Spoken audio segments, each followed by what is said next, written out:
हमारे मुख्य अतिथि पूजा संचालक मोहन जी आ चुके हैं।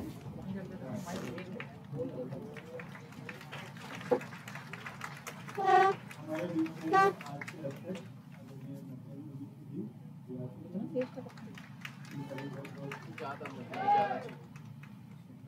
हमारे बीच में हमारे संकल्प फाउंडेशन के अध्यक्ष संतोष तनेजा जी और फॉर्मर की सर्विस फॉरम के कन्वीनर हम सभी उनका स्वागत करें। हमारे बीच में आज के अध्यक्ष आदरणीय नपेंद्र मिश्र जी भी आ चुके हैं।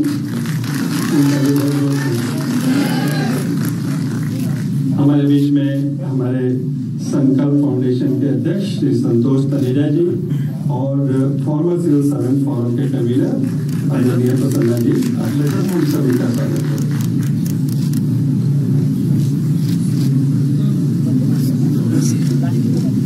आज जब इंद्र देवता आप सबका स्वागत कर रहे हैं तो ऐसे में आप सबको इस सभागार में देखकर और भी प्रसन्नता हो रही है। आप सबका बहुत बहुत स्वागत। आइए भारतीय परंपरा के अनुसार दीप प्रज्वलन के साथ इस कार्यक्रम का प्रारंभ करते हैं। मैं आदरणीय मुख्य अतिथि जी को, अध्यक्ष जी को और सभी साथियों को निवेदन करूंगा कि दीप प्रज्वलन के साथ इस कार्यक्रम का शुभारंभ।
हम अपने अतिथियों का औपचारिक रूप से स्वागत करेंगे।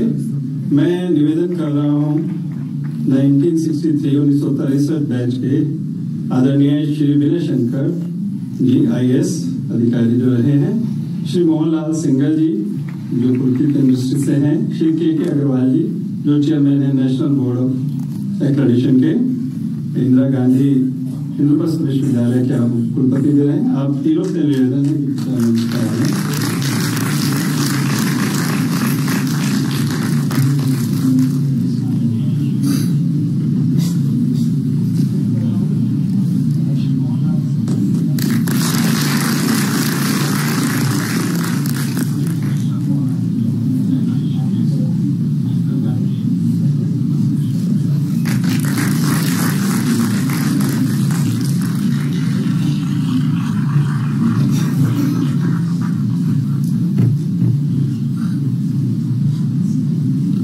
मैं निवेदन कर रहा हूँ श्री दिनेश पारिक जी से, स्वामी विश्वनाथ जी से जो अमेरिका केरल से हैं, और डॉक्टर अनिल सुरुदे जी से कि कृपया मंच पर आ जाएं। आप श्री नपेंद्र मिश्र जी का स्वागत करेंगे। श्री दिनेश पारिक, श्री दिनेश पारिक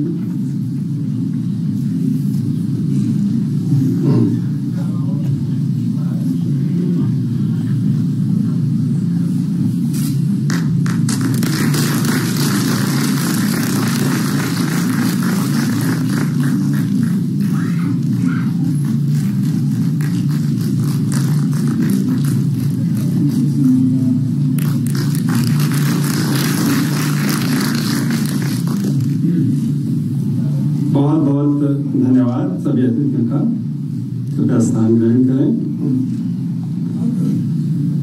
आज के इस कार्यक्रम में जो हमारे माननीय मुख्य अतिथि, माननीय अध्यक्ष हैं, उनके परिचय का दायित्व मुझे लगता है कि जिस तरह के शिखर व्यक्तित्व हमारे बीच में है, ये काम सबसे कठिन है।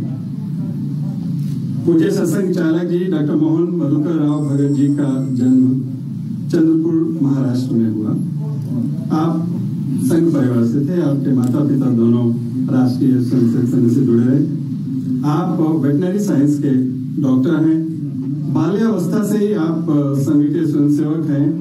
आप 1974 में संघ के प्रचारक बने और विभिन्न दायित्वों का निर्वाह करते हुए आप वर्ष 2000 से 2009 तक हमारे माननीय सरकार्यवाह रहे और 2009 से पूज्य सरसंघचालक के नाते आप हमारा मार्गदर्शन कर रहे हैं। आपका केंद्र नागपुर है। ये तो आपका औपचारिक परिचय है ही, परंतु साथ ही हम जानते हैं कि आज के इस वैचारिक मंथन के समय में, जिस समय तरह तरह के स्ट्रीम्स, तरह तरह की बातें, तरह तरह की चुनौतियां, तरह तरह के विचार, तरह तरह के नैरेटिव्स, आख्यान हमारे सामने उपस्थित हो रहे हैं, ऐसे में आपका मार्गदर्शन बहुत महत्वपूर्ण हो गया है। और ऐसे में विशेष रूप से हमारे आज के कार्यक्रम में पधार कर आपको 2 व्याख्यान देने की सहमति प्रदान कर आपने वास्तव में हमें कृतार्थ किया है। हम आपके बहुत आभारी हैं।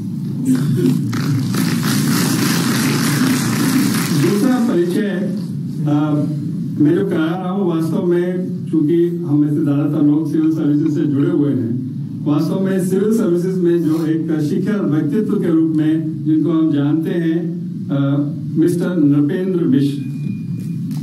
Mr. Nrpendra Mishra is an Indian administrative officer belonging to 1967 batch, and after serving the state government of Uttar Pradesh and the government of India in various capacities, as mentioned below, he superannuated in 2005. Mr. Mishra was appointed as a principal secretary to the Prime Minister Narendra Modi ji from 2014 to 2019. Earlier, he held several senior positions in Government of India as Chairman, Telecom Regulatory Authority of India and Secretary to the Government of India from 2000 to 2005, responsible for Department of Telecommunications, Fertilizer and Agriculture Inputs. Among the other positions he held was Special Secretary, Ministry of Commerce, looking after World Trade Organization. He also served in Uttar Pradesh in the rank of Secretary in Department of Finance, Taxation, Commercial Tax and Principal Secretary to Chief Minister. He was also chairman of the 2 public sector undertakings, namely Metals and Minerals Trading Corporation of India and State Trading Corporation during his tenure in Government of India. Presently, Shri Mishra is chairman Nehru Memorial Museum Library, Ministry of Culture, and also chairman Construction Committee Shri Ram मंदिर अयोध्या, जिनके कारण से आज वो पूरे देश में जान जाते हैं।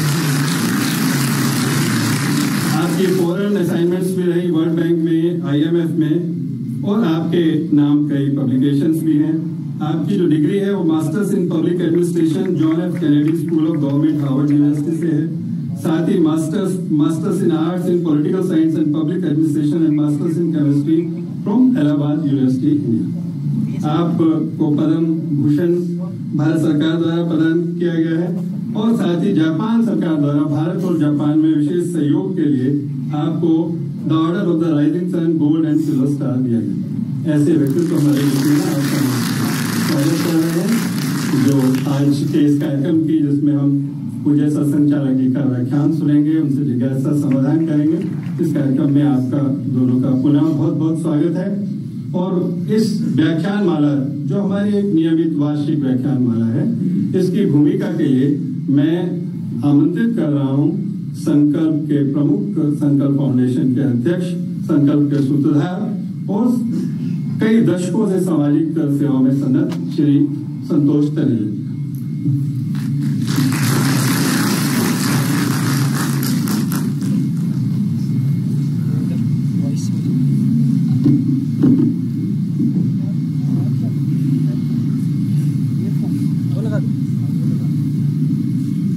परम पूज्य सरसंघ चालक माननीय डॉक्टर मोहन भागवत जी,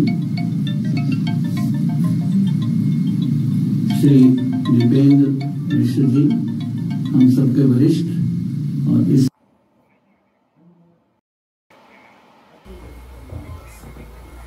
फोकस दिवस में जो विषय है राम जन्मभूमि का, राम मंदिर निर्माण का, उसकी कंस्ट्रक्शन कमेटी के अध्यक्ष श्रीमान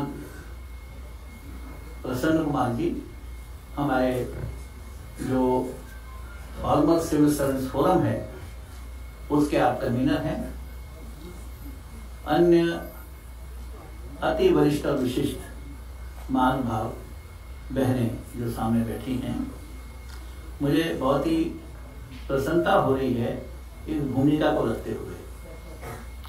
जैसे बहुत ही छोटा सा बीज आरोपित किया जाता है और एक वृक्ष का रूप ले लेता है, अगर ठीक प्रकार से सींचा जाए, ठीक प्रकार से खाद दी जाए और बीज ठीक हो तो।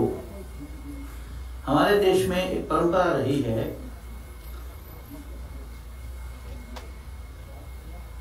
ज्ञान को बांटने की, ज्ञान के बारे में चर्चा करने की।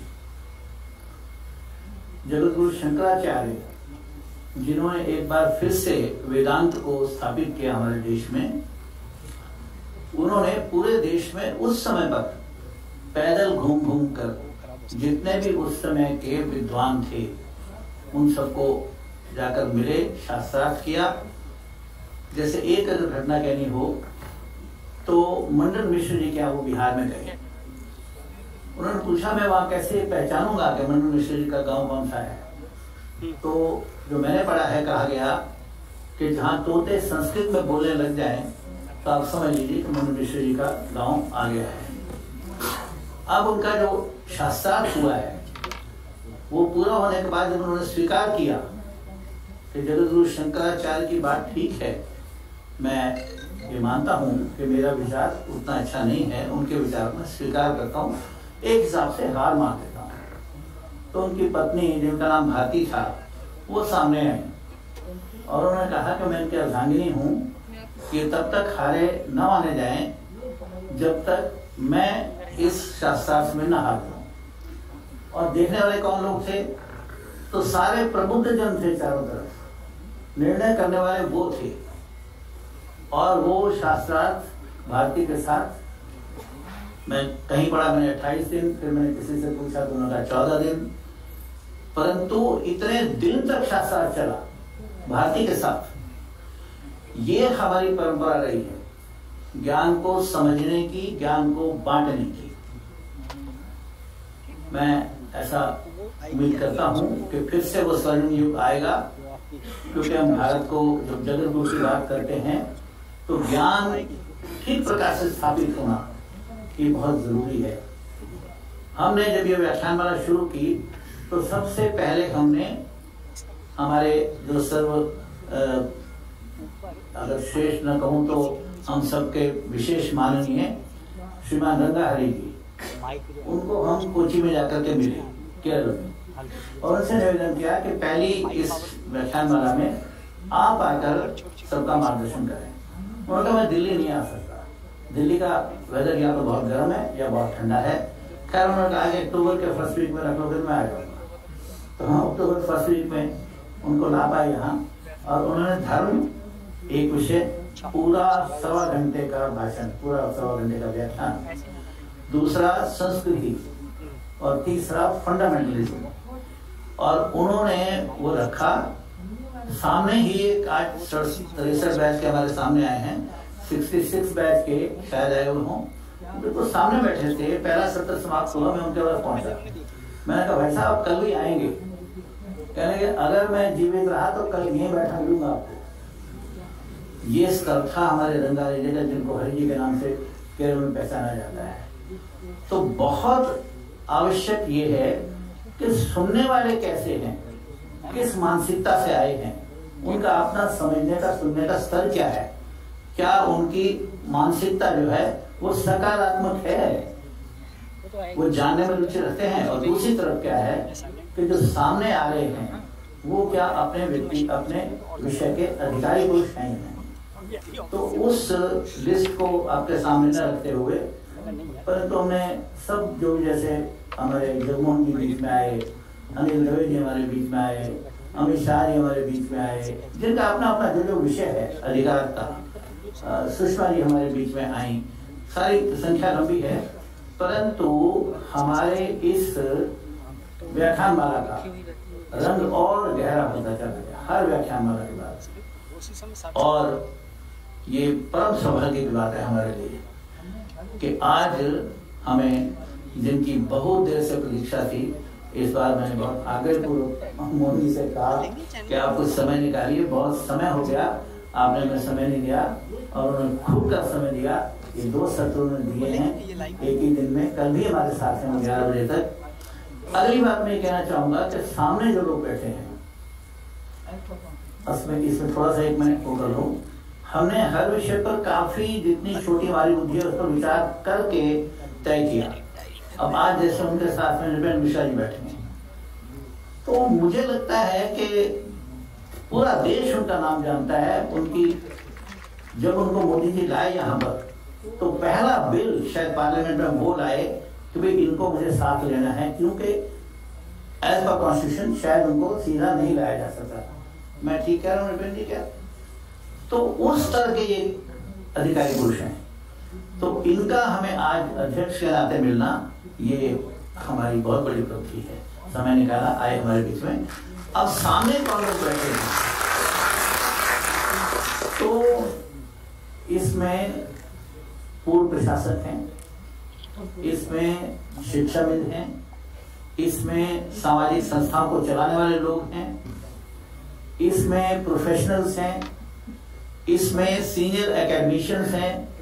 अब कितने तो यहाँ वाइस चांसलर्स होंगे, और तो और हमने एक दिन के नोटिस पर, अगर हमने एमपीज को और मंत्रियों को भी अपने 3 दिन के नोटिस पर हमने पत्र भेजा, तो मैं देख रहा हूँ कुछ माननीय मंत्री भी बैठे हैं और कुछ हमारे मेंबर्स पार्लियामेंट भी बैठे हैं। खैर, उसके लिए मैं कैंडिडेट व्याख्यानमाला को नहीं दूंगा, सॉरी, वो तो मोदी को सुनने के लिए आए हैं। परंतु हमारी सोच जरूर इतनी आगे गई कि हमारी इस व्याख्यानमाला में हर स्तर का व्यक्ति आकर के और लाभान्वित हो सकता है। और हमने एक छोटा सा काम और किया, हमने सूची बनाई, इसकी डिटेल में जा सकता, समय नहीं है, और उस सूची में जो नाम हमने चिन्हित किए उन सब से हमने सहमति ली कि वो आ पाएंगे या नहीं आ पाएंगे।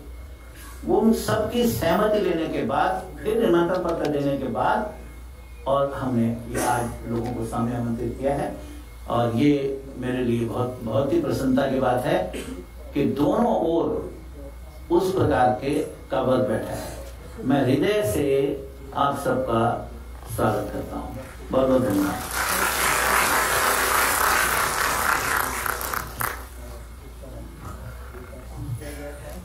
धन्यवाद श्री संतोष जी।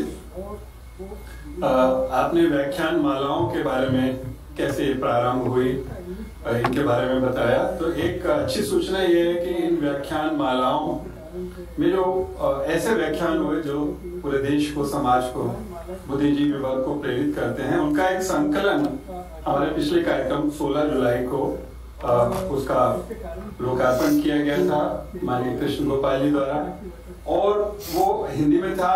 तो बहुत लोगों की मांग आई कि अंग्रेजी में भी होना चाहिए, तो इसका इंग्लिश वर्जन अब तैयार है। जो विशेष बात जिसके कारण से जो बताने की है वो ये है कि इस व्याख्यान माला की जो पुस्तक प्रकाशित हुई उसको आपका आशीर्वचन मिला, और उसके कारण से वो पुस्तक और भी विशेष हो गई। आपके आशीर्वचन का कुछ पंक्तियां मैं यहाँ पर उद्धृत करना चाहूंगा कि भारतीय परिप्रेक्ष्य व भारतीयता के विभिन्न पहलुओं पर अनुभवी व सक्रिय विद्वानों की व्याख्यान मालाओं का उपक्रम अत्यंत औचित्यपूर्ण व उपयोगी है। उनमें से कुछ विशिष्ट व्याख्यानों का संग्रह भारतीय परिप्रेक्ष्य शीर्षक से प्रथम ज्ञान पुष्प के रूप में प्रकाशित हुआ है। यह हर्ष का विषय है। प्रतियोगी परीक्षा के सहभागियों के साथ ही समाज के पढ़ने सोचने वाले युवा वर्ग के लिए यह विचारोत्तेजक व्याख्यान संग्रह बहुत ही प्रेरणादायी होगा। इस पुस्तक के व्यापक प्रचार प्रसार की शुभकामनाओं के साथ पुस्तक के संपादक श्री अनिल जोशी, श्री राजेंद्र आर्य तथा संकल्प का हार्दिक अभिनंदन। तो ये आशीर्वचन प्राप्त कर हम कृतार्थ हो गए।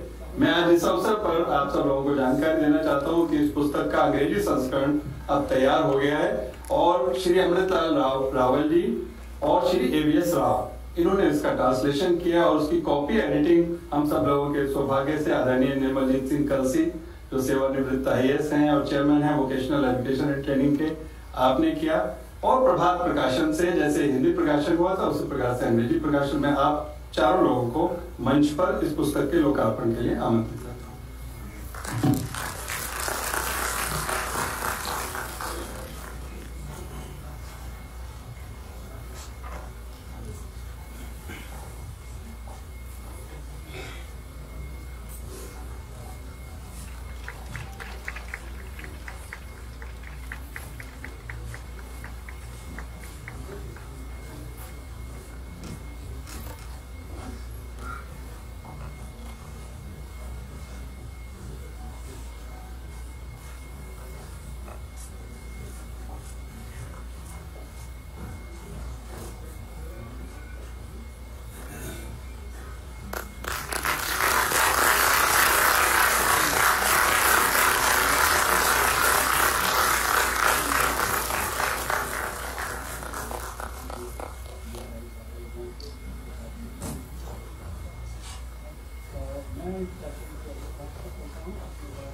सभी इसमें भाग लेने वाले और सहयोग देने वाले सभी महानुभावों का बहुत बहुत आभार आदरणीय कलसी जी, अमृताल रावल जी, प्रभात प्रकाशन और राव साहब। मैं इस कार्यक्रम के अगले भाग पर चलता हूँ। आपने बड़ा परिचय आपने सुना ही कि दो शिखर पुरुष हमारे बीच में आमंत्रित हैं, तो आज की अध्यक्षता कर रहे आदरणीय नपेंद्र मिश्र जी से मैं निवेदन करता हूँ कि वे कृपया अपना अध्यक्ष धन्यवाद।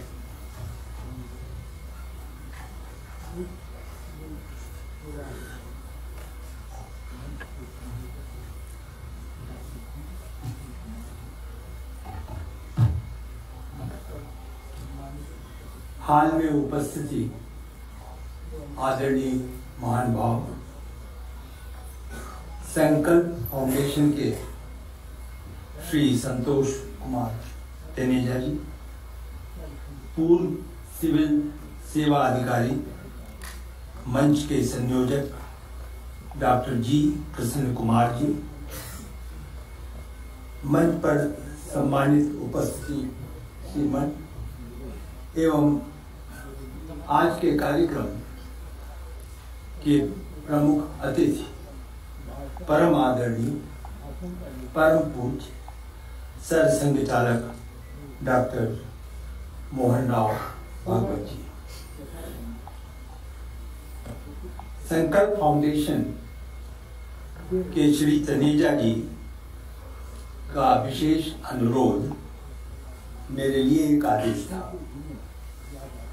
सरकारी सेवा में स्वभावतः भाषण का योगदान विशेष स्थान नहीं रखता है। सेवा तंत्र यथासंभव पर्दे के पीछे रहते हैं। मुझे इस अवसर पर प्रशासनिक अकादमी मसूरी के प्रशिक्षण के दिनों याद आती है जब मेरे एक सहयोगी, क्योंकि उस समय घुड़सवारी प्रशिक्षण का आवश्यक अंग था, तो हर शाम को जब घुड़सवारी पर हम लोगों को जाना होता था तो वो घोड़े के पास पहुंचकर कहते थे कि मैं अपनी मर्जी से नहीं आया हूं, मैं सरकारी आदेश से आया हूं, इसलिए मुझे गिराना मत। मेरी भी कुछ ऐसी ही स्थिति आज बनी है।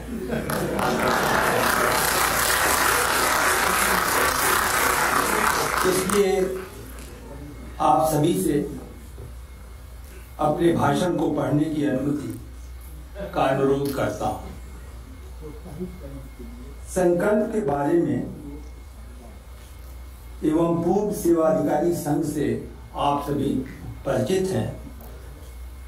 पिछले 33 वर्ष से संकल्प फाउंडेशन ऐसे नौजवानों को जो होनहार हैं परंतु साधन संपन्न नहीं है, उन्हें विभिन्न सेवाओं में सफलतापूर्वक प्रोत्साहित करने के लिए मेरी ओर से साधुवाद है। यह संस्था विशेष रूप से प्रशंसा की पात्र है। सबसे बड़ी बात यह है कि व्यवसायिक दृष्टिकोण के बजाय यह संस्था पूर्णतः सेवा भाव से कार्य कर रही है। मुझे यदि पता नहीं था, लेकिन पढ़ने पर पता लगा कि इस संस्था द्वारा लगभग 7,500 अभ्यर्थी विभिन्न सेवाओं में सफल हो चुके हैं।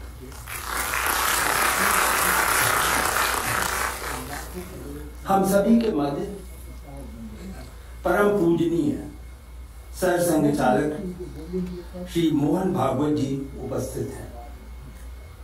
उनकी दूरदर्शिता और अपनी टोली के साथ परामर्श करके जो विचार वे प्रकट करते हैं वह सहज रूप से राष्ट्रीय स्वयंसेवक संघ के लाखों करोड़ों स्वयंसेवकों का विचार बन जाता है। यह भी है कि उनके बोले हुए पर अब तक किसी प्रकार का कोई विवाद नहीं हुआ है। आपने एक नई परंपरा प्रारंभ की, वो संवाद की है। आज की सुबह की खबरें इस दिशा में स्पष्ट संकेत करती हैं। जहां अपने व्यक्तिगत जीवन में वो एक आध्यात्मिक साधक हैं, कदाचित आप में से भी कुछ लोगों को शायद पता ना हो, वो एक गायक एवं राष्ट्रीय प्रेरणा जगाने वाले काव्य लेखन भी करते हैं। संघ के विचारों में एक नई राह मिली कि सामाजिक जीवन से जुड़े भिन्न भिन्न लोग अपने देश की भलाई के लिए काम कर सकते हैं। यह अपने में संघ से जुड़ने के लिए एक नई धुरी है। माननीय को न पद का लोभ, न पुरस्कार की अपेक्षा, आदरणीय श्री भागवत का कार्य ही उनकी पहचान है और उनके देश के लिए योगदान सबसे बड़ा सम्मान है।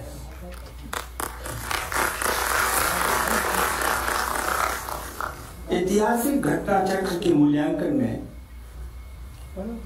राष्ट्रीयता का केंद्रीय स्थान है, परंतु राष्ट्रीयता की सर्वमान्य परिभाषा अपने में एक कठिन प्रयास है। ऐसे भी अमूर्त विषय को परिभाषा कठिन होती है। लॉर्ड राइस ने कहा था कि राष्ट्रीयता की परिभाषा देना तो कठिन है, परंतु विवरण से उसे पहचाना जा सकता है। अपने ही देश में महात्मा गांधी एवं प्रथम प्रधानमंत्री श्री जवाहरलाल नेहरू की राष्ट्रीयता की परिभाषा और दृष्टिकोण में एक मत नहीं था। यदि हम आदर्श एवं सर्वमान्य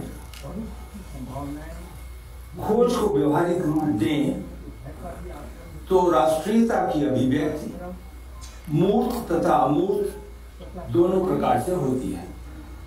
विशेष लक्षण जैसे सामान्य भौगोलिक एकता, जिसे हम सरल भाषा में देश कहते हैं, सांस्कृतिक सभ्यता, ऐतिहासिक अनुभव, भविष्य की संभावनाएं जिसमें बाहरी शक्तियों के भय का भी आकलन होता है, परंपरा, आकांक्षा तथा सामान्य स्वार्थों से प्रेरित एकता, राष्ट्रीय संबंधी चेतना, आत्मगौरव इत्यादि की अनुभूति को राष्ट्रीयता में सम्मिलित कर सकते हैं। इन सभी में राष्ट्र की आंतरिक शक्ति को सुरक्षित एवं उसे बढ़ाए जाने का बोध होता है। हिमालय से कन्याकुमारी का चित्र ही भारत देश है। इसमें रहने वाले भारतवासी हैं। ग्रीक साहित्य में इसका उल्लेख था, जिसमें 5 इंडीज माने जाते थे: उत्तरापथ, अपरांत, दक्षिण प्रथ, प्राची और मध्य देश। ये सामान्य भौगोलिक विभाजन का एहसास हजारों साल पहले हमें प्रारंभ हो चुका था। हमारा साहित्य उसका साक्षी है। अंग्रेजी वातावरण के प्रखर विद्वान यह बतलाने का प्रयास करते हैं कि भारत देश का वास्तविक अस्तित्व तो था ही नहीं। 1857 में राष्ट्रीयता की चिंगारी एक बार फिर जब जागृत हुई तो अनेक विद्वान यह समझाने लगे कि अंग्रेज राज्य में रेल, प्रिंटिंग प्रेस, पोस्टल सेवा, अन्य प्रशासनिक तंत्र से भारत राष्ट्र की परिभाषा की ओर बढ़ रहा है। एक प्रकार का द्वंद्व स्वतः स्पष्ट था। एक छोर राष्ट्रीयता की अवधारणा से जुड़ा था, तो दूसरी छोर राष्ट्र रूपी संरचना के लिए प्रशासन को महत्व देता था। कौटिल्य अर्थशास्त्र के प्रकाशन से स्पष्ट था कि प्राचीन भारत में लोकतांत्रिक एवं संगठित राज्य व्यवस्था थी। प्रशासन के जनक मैक्स वेबर ने कौटिल्य के विवरण को अपने रचनाओं में संज्ञान में लिया था। राष्ट्रीयता को सरलता में एक शब्द से पहचाना जा सकता है, मैं भारतीय हूं। यह हमारे रोम रोम में बना रहे और अपने दायित्वों को इस कसौटी पर, चाहे वह नागरिक हो, राजनीतिक व्यक्ति हो, प्रशासक हो, यदि वह कस्सा रहे तो वह राष्ट्रीयता की भाव भूमि पर एक नागरिक की जिम्मेदारियों का सही निर्वहन करता हुआ माना जाएगा। आजादी के बाद भारत के सामने विकट प्रश्न था कि किस प्रकार जो भारत मिला है उसकी एकता का स्वरूप उसे एक करें। उस समय 2 भारत थे, एक ब्रिटिश भारत और दूसरा रियासती भारत। जटिल प्रश्न रियासतों के विलय का था, जिसमें एक प्रशासक के कौशल ने सरदार पटेल को सफलता दिलाई। वे थे श्री वीपी मेनन। यह कार्य उत्तम कोट की राष्ट्रीयता और प्रशासन के समन्वय का उदाहरण है। स्वतंत्र भारत ने शुरू से मिश्रित अर्थव्यवस्था और सुनियोजित विकास को अपनाया। जमींदारी प्रथा समाप्त हुई, पंचायती राज व्यवस्था की नींव पड़ी, जिससे आधुनिक भारत की राह की सीढ़ी हुई। इन 20 वर्षों में हमारे अनेक उपलब्धियां तो हैं, दूसरी तरफ पहाड़ जैसी चुनौतियां भी हैं। क्यों हम प्रगति की राह को वांछित गति नहीं दे पाए, इस पर मंथन की जरूरत है। यहीं पर वह राष्ट्रीयता हमें प्रेरणा देती है जिसे राजनारायण घोष, नवगोपाल मित्र, लाल बाल और पाल और श्री अरविंद ने जगाई थी। अंग्रेज इन प्रयासों से बड़े चिंतित थे।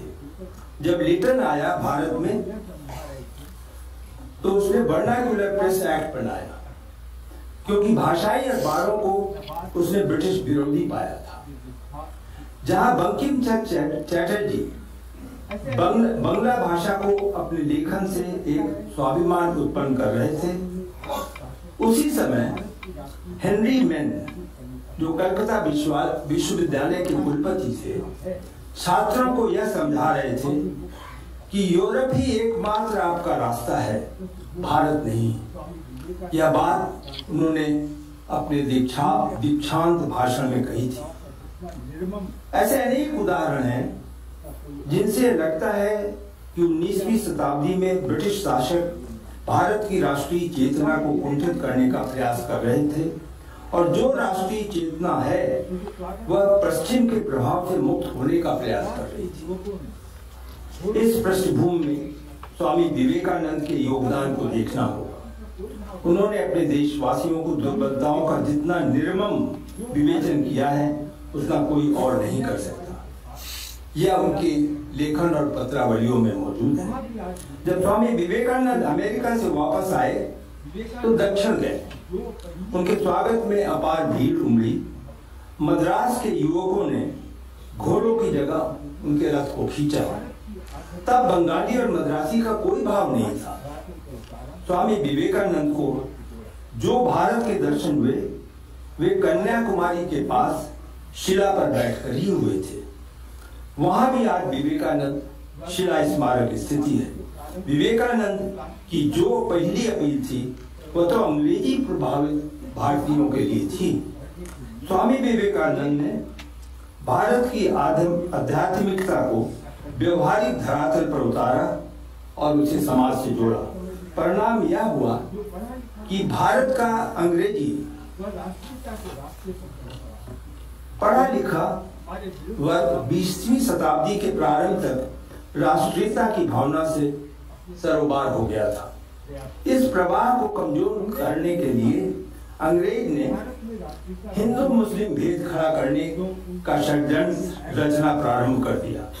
अंग्रेजों को यह तो समझ में आ गया कि जो पढ़ा लिखा हिंदुस्तानी समाज है वह राष्ट्रीयता के रास्ते पर चल पड़ा है, यह हमारे विरुद्ध खड़ा हो सकता है। इसलिए अंग्रेजों ने मुस्लिम नेतृत्व को अपने साथ लेने का प्रयास किया। अंग्रेजों ने देखा कि भारत में राष्ट्रीयता बढ़ने वाली है तो इंडियन काउंसिल एक्ट 1909 बनाया। उसमें चुनाव का सिद्धांत प्रारंभ हुआ और दो प्रमुख वर्गों को पृथक निर्वाचन का अधिकार दिया, जिसे अब हमारे संविधान में समाप्त कर दिया गया है। 1992 में हंटिंगटन की एक पुस्तक आई जिसमें उन्होंने सभ्यताओं के टकराव पर चर्चा की है। कम लोगों को यह जानकारी है कि बिपिन चंद्र पाल ने इसी विषय पर 1911 से 1914 के बीच अपने लेखों में प्रस्तुत किया था, जो अब उनकी पुस्तक नेशनैलिटी एंड एम्पायर में विस्तार से वर्णित है। उन्होंने लिखा कि भारत को खतरा पैन यूरोपियनिज्म से नहीं आएगा, बल्कि उसको खतरा पैन मंगोलियनिज्म और पैन इस्लामिज्म से आएगा। उसी पुस्तक में उन्होंने भारत की राष्ट्रीयता की विशेषता क्या है इसे भी समझाया।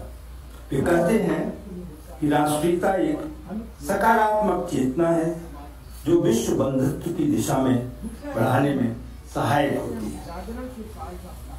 स्वतंत्र भारत के बीते वर्षों को राष्ट्रीयता और प्रशासन की दृष्टि से दो हिस्से में हम देख सकते हैं। पहला हिस्सा भ्रम और भ्रांतियों का है, आत्म संघर्ष का है। भ्रम नेतृत्व में होता है और भ्रमित नेतृत्व के कारण समाज में भ्रांति पैदा होती है। दूसरा हिस्सा है जिसे हम जागरण के काल का प्रारंभ कर सकते हैं। राष्ट्रीयता की प्रबल धारा का यह काल है जिसमें भेद को अभेद में बदलने की प्रक्रिया चल पड़ी। महात्मा गांधी का ग्राम स्वराज, डॉक्टर अंबेडकर का सामाजिक लोकतंत्र, श्री अरविंद का अध्यात्म और पंडित दीनदयाल उपाध्याय का एकात्म मानववाद एक नया आधार हमारी राष्ट्रीयता को प्रदान करता है। इन महापुरुषों को अब तक आमने सामने दिखाने की प्रवृत्ति रही जो इस कालखंड में बदलने लगी। भारतीय संविधान ने प्रशासन पर नई जिम्मेदारी डाली है। उसे शासन के साथ साथ विकास का माध्यम और उपकरण भी बनाया है। यह आवश्यक है कि प्रशासन अपने सोचने के ढंग को नए सिरे से संस्कारित करने का सतत प्रयत्न करे। भगवान श्री कृष्ण ने गीता में जिस अभ्यास और वैराग्य से मन को वश में करने का मंत्र अर्जुन को दिया, वह हर नागरिक और विशेष रूप से शासन में जो है उनके लिए उपयोगी है, जिसकी की पूरी मानवता के लिए भी मान्यता है। अभ्यास का अर्थ है वे संस्कार जो जमे हुए हैं उन्हें नई दिशा देने का प्रयास करते रहना होगा। दूसरे शब्दों में सोचने और मन के ढंग को बदलने की जरूरत है।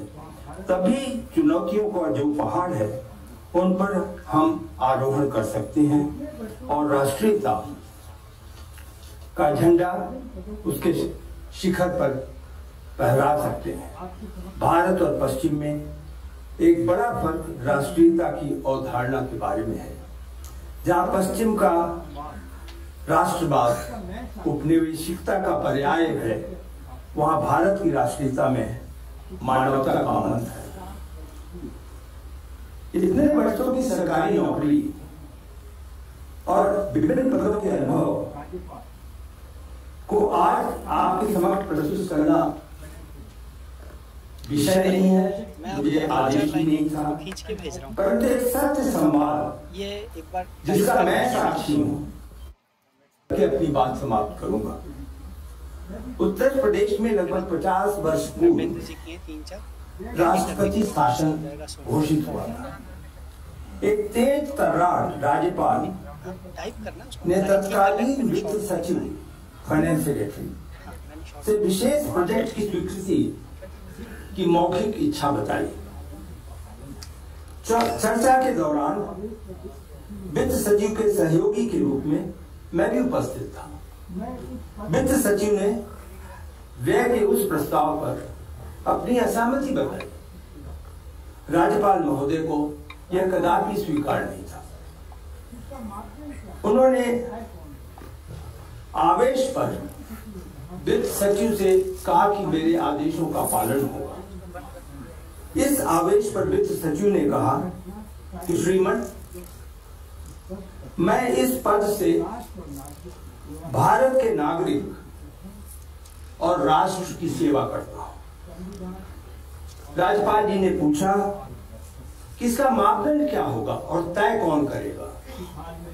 तो वित्त सचिव ने कहा कि कानून और नियमों का पालन ही मापदंड है।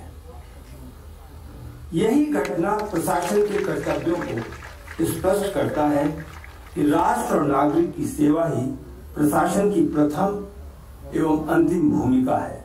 संविधान और कानून मार्गदर्शक है। अंत में श्रीमन, इस हाल में विभिन्न सेवाओं के सफल अभ्यर्थी भी उपस्थित हैं।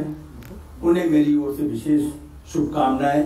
आप सब ने मुझे अवसर दिया, बहुत बहुत धन्यवाद।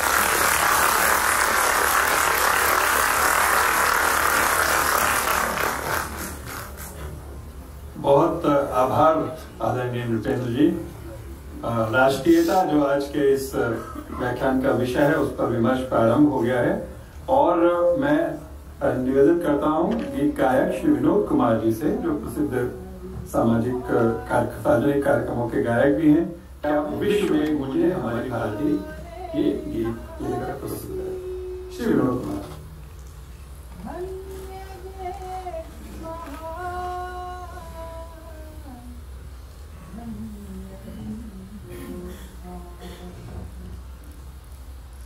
विश्व में गूंजे हमारी भारती, जन जन उतारे आरती।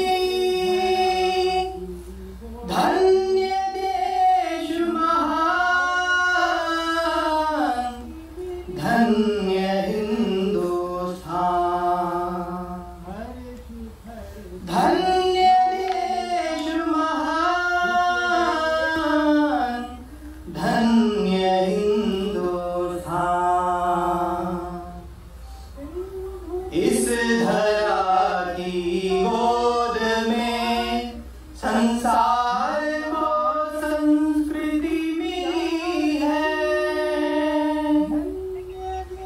हर शिखर की धवलता इस देश की जिंदा दिली है। सिंधु की हर लहर चढ़ बहारती, नदियां सदा श्रृंगारती। धन्य देश महान, धन्य हिंदुस्तान। धन्य देश महान, धन्य हिंदुस्तान। चल दिया मानी सिकंदर इस धरा पर टेक घुटने। शत्रु की क्या जब लगेगा इस धरा का शौर्य जगने। कुपित हो जब मातृभूमि निहारती, रणचंडिका हुंकारती। धन्य देश महान, धन्य हिंदुस्तान।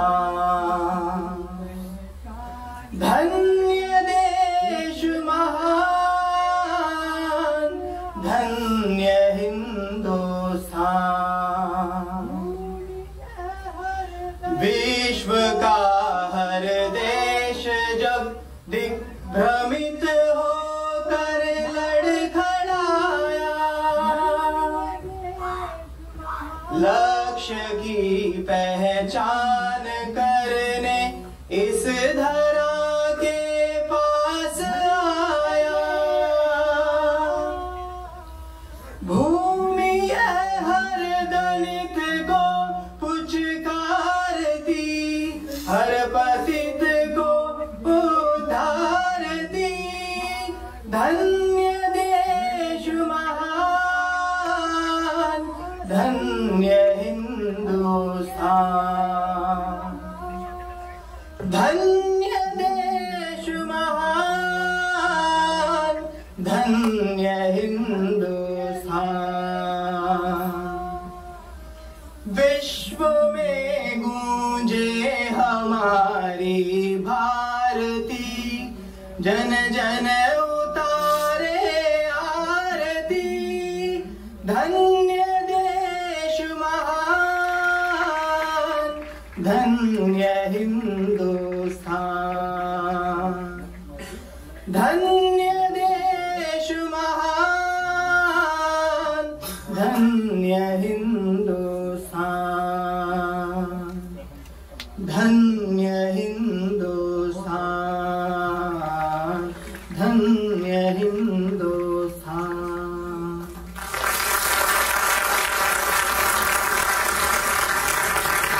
बहुत धन्यवाद विनोद कुमार जी। अब मैं पूज्य संचालक माननीय श्री मोहन भागवत जी से निवेदन कर रहा हूं कि राष्ट्रीयता जैसे प्रमुख विषय पर कृपया हम सबका मार्गदर्शन करें। हम सब उसी के लिए उपस्थित हैं। आपका बहुत बहुत स्वागत है।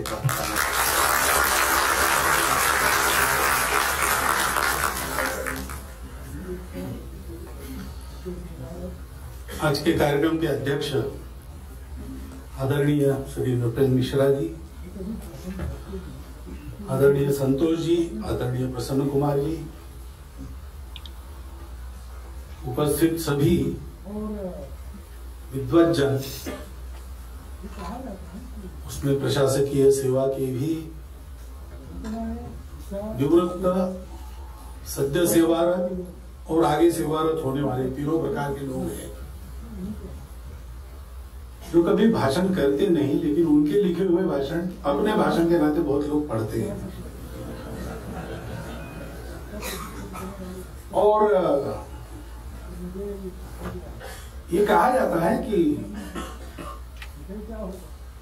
कल्पनाएं, विचार, आदेश यहां तक बाकी लोग हैं, उसका प्रत्यक्ष जो कुछ होना है वो उन्हीं के हाथ से होता है।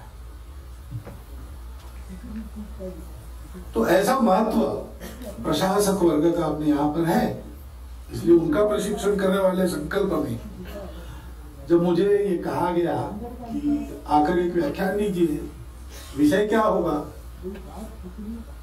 तो मेरे मन में आया कि आखिर देश का विकास, देश की प्रगति, इन सब का आधार क्या होता है। किसी भी चीज का विकास, किसी भी चीज की प्रगति, उसकी अपनी पहचान होती है। मनुष्य का विकास, उसकी दिशा अलग होगी, परिभाषा अलग होगी। बंदर का विकास वो दूसरी दिशा में जाएगा। कोई बात कितनी अच्छी, बुरी, उन्नत या अवनत है, इसका सवाल नहीं, वो किसकी है।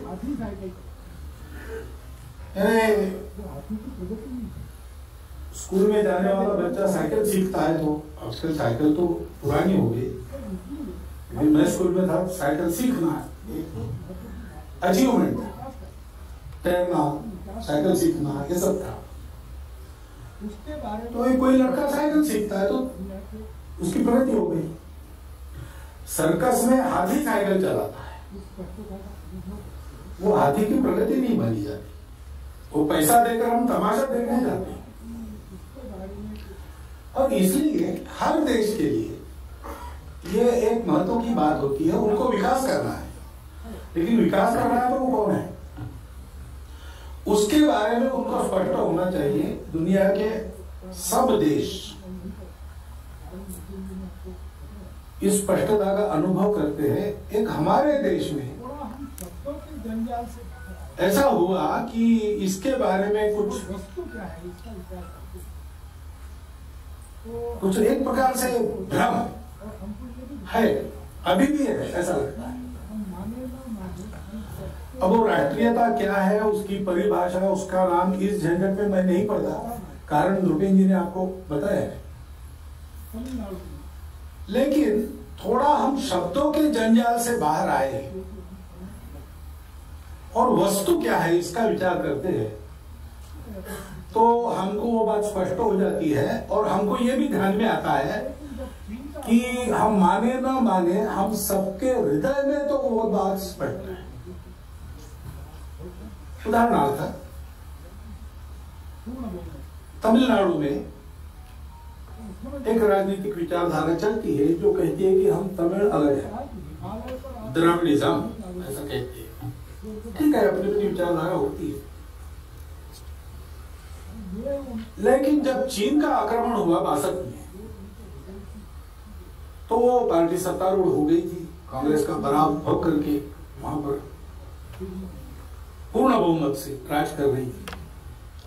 तो मुख्यमंत्री थे श्रीमान अन्नादुराई, उन्होंने कहा कि हिमालय पर आक्रमण, तमिलनाडु पर आक्रमण है।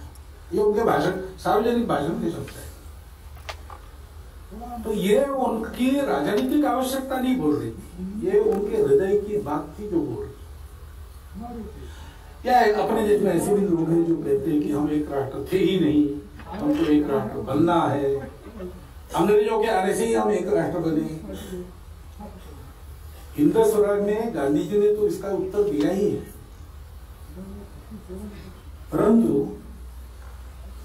थोड़ा हम अध्ययन करें तो हमारे ध्यान में आएगा कि 1940 तक हमारे देश में हर विचारधारा के लोगों में भारत क्या है वगैरह इसकी स्पष्ट कल्पना थी। कम्युनिस्ट पार्टी के संस्थापकों में श्रीमान रजनी पाम दत्त हो गए, उन्होंने 37 में एक किताब लिखी जिसका रिप्रिंट 1972 में कम्युनिस्ट पार्टी द्वारा हुआ।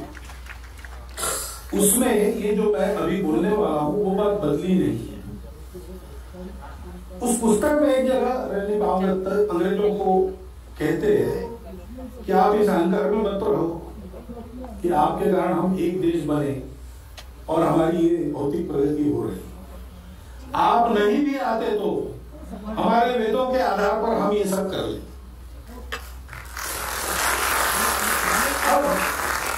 इधर उधर की बातें, बहुत सारे कंपल्शंस रहते हैं, बहुत सारी बातों का विचार करके बोलना, कदम डालना होता है। तो उसमें जो शब्द निकलते वो एक बात है, लेकिन गफलत में अंदर की बात कभी नहीं आ जाती।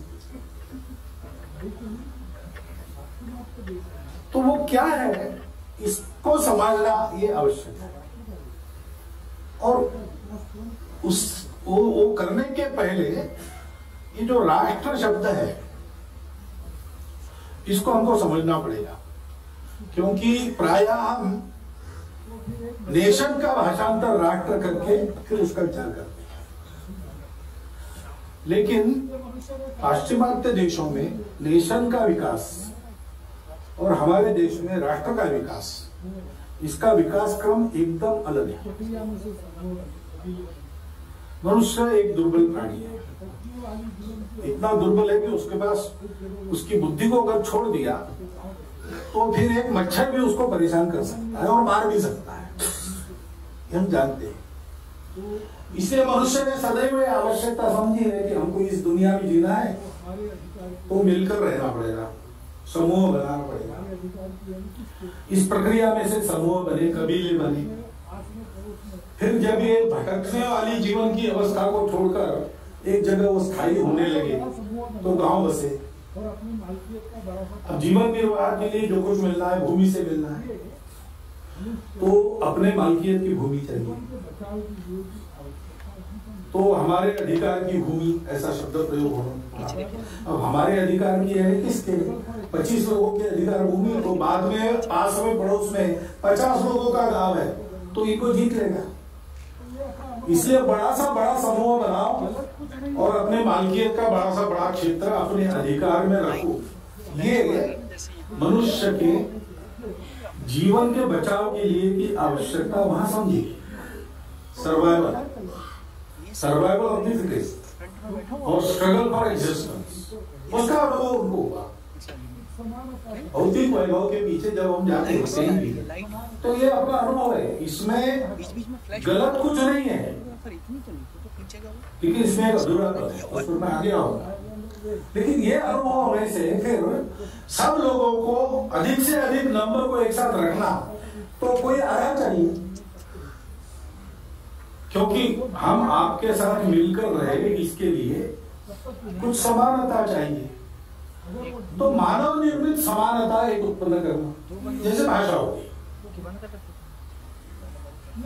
तो अंग्रेजी भाषा स्कॉटलैंड, इंग्लैंड, आयरलैंड और वेल्स, इन चारों के संघर्ष में विकसित हुई और विलियम द कॉन्करर ने इंग्लैंड को जीता। तब इस भाषा के आधार पर उन्होंने सबको एक किया। वो भाषा जब तक है, प्रभावी है, तब तक यूनाइटेड किंगडम है। अगर वो ढीली होने लगती है तो स्कॉटलैंड अलग अलग में आता है। या अरब के लोगों को इकट्ठा किया पैगंबर साहब ने और इस्लाम के नाम पर उनको एक बनाया। अब पूरे दुनिया में इस्लामिक वर्ल्ड कहते हैं, इस्लाम के आधार पर जैसे ढीली होने लगा तो खतरे में पड़ जाएगा। वहां बैठा हुआ था कुर्सी पे, या विस्तार जैसा कोई शासक आया जितने इधर सारे लोगों की क्या कहते हैं उनको एक सत्ता पर बिठाना है। या इंग्लैंड के राजा के नियम हमारे व्यापार के लिए असुविधा पैदा करते हैं और वो बदलने के लिए तैयार नहीं है।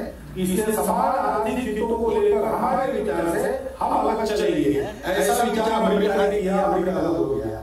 अब ये आर्थिक हित का संबंध जब तक अमेरिका के बने तब तक अमेरिका है, अमेरिका की और विदेश नीति में कभी ये पटका कहा गया है कि हमारी नीति का निर्धारण क्या करता है, हमारे जो दुनिया भर के व्यापारिक हित है वो हमारा डायरेक्ट मैटर है। अच्छा उस पर कहा है द्वितीय महायुद्ध के पहले उसके अनुसार उनकी पॉलिसी बनी, क्योंकि वो नहीं रहा तो टूट जाएंगे। अब ये आधार मानव निर्मित है और मानव निर्मित कोई भी चीज सबको सुहाती नहीं और सबको सुहाती नहीं, उसको छोड़कर भी बाहर जाए तो संख्या कम होती है, संख्या कम होती है तो बल कम होता है। इसलिए इसको जारी रखने का, इसको लागू करने का आधार कोई दंड है, बल है, सत्ता है। सत्ता के आधार पर एक मानव निर्मित आधार को लेकर लोगों को इकट्ठा रखना, उनके बलबूते भूमि को अपने अधीन रखना, इससे नेशन विकसित हुआ। और ऐसा होने के कारण उन नेशन में झगड़े भी होते हैं और ये नेशन ज्यादा प्रभावी बना तो विश्व युद्ध की आपत्ति आती है। इसलिए पश्चिम नेशनलिज्म से डरता है। आज मैं गया था कुछ दिन पहले किसी काम के लिए, भेजा मुझे इंग्लैंड में, तो सार्वजनिक भाषण वहां करने थे 2 दिन, तो पूछना है भाई यहाँ कौन सा कैसे क्या बोलना वगैरह। तो उन्होंने कहा बोलना तो वही जो आप बोलते हैं, लेकिन शब्दों का उपयोग जरा ध्यान से कीजिए। नेशनलिज्म मत कहिए, नेशनलिटी चल जाएगी, क्योंकि वो इज्म बन जाता है, फिर वो बंद हो जाता है, फिर अस और देव वाली मानसिकता आती है, फिर हमारा लाभ, हमारा स्वार्थ, हमारा सर्वाइवल, ये पहला हो जाता है। उसमें स्पर्धा है तो उसमें स्ट्रगल है, तो विश्व युद्ध है। वो लीग ऑफ नेशंस बना, नहीं चल रहा है। यूनाइटेड नेशंस बना, लेकिन यूक्रेन में युद्ध हो ही रहा है, निकल नहीं सकता। वो जो नेशन है वो अलग है, उसकी प्रेरणा है स्वार्थ, बुरे अर्थ में नहीं प्रयोग कर रहा हूं, सामूहिक स्वार्थ। उसकी प्रेरणा है भौतिक उपभोग के साधन का लाभ, और जोड़ने वाली दूसरी कोई बात नहीं है। एक चाहिए, भाषा एक चाहिए, तभी आप हमारे, दूसरी भाषा है तो आप बदल गए, या आपकी पूजा एक चाहिए, नहीं तो आप दूसरे हो गए। ऐसा उसमें अस और देव वाला भाव आना ही है। लेकिन हमारे यहाँ जो राष्ट्रीयता विकसित हुई है, रुपेश जी ने विवेकानंद जी का, अरविंद जी का उल्लेख किया, आध्यात्मिकता की भी बात की। ये आया कैसे? तो दुनिया ऐसी जा रही थी, और दुनिया में दो प्रकार के समूह थे। कुछ लोग बली थे और वो कहते थे कि हमारे बल के अधीन आप रहो, हमारी आज्ञा के नीचे रहो, तो वो आपको सब प्रकार की सुरक्षा हम देंगे। और नहीं रहे तो फिर आप समझ लो, अगर आड़े आ जाओगे तो समाप्त कर देंगे। तो हम जो हमारे अधीन रहेंगे, हमारी मानेंगे, उनकी रक्षा करेंगे, इसलिए वो राक्षस हो गए।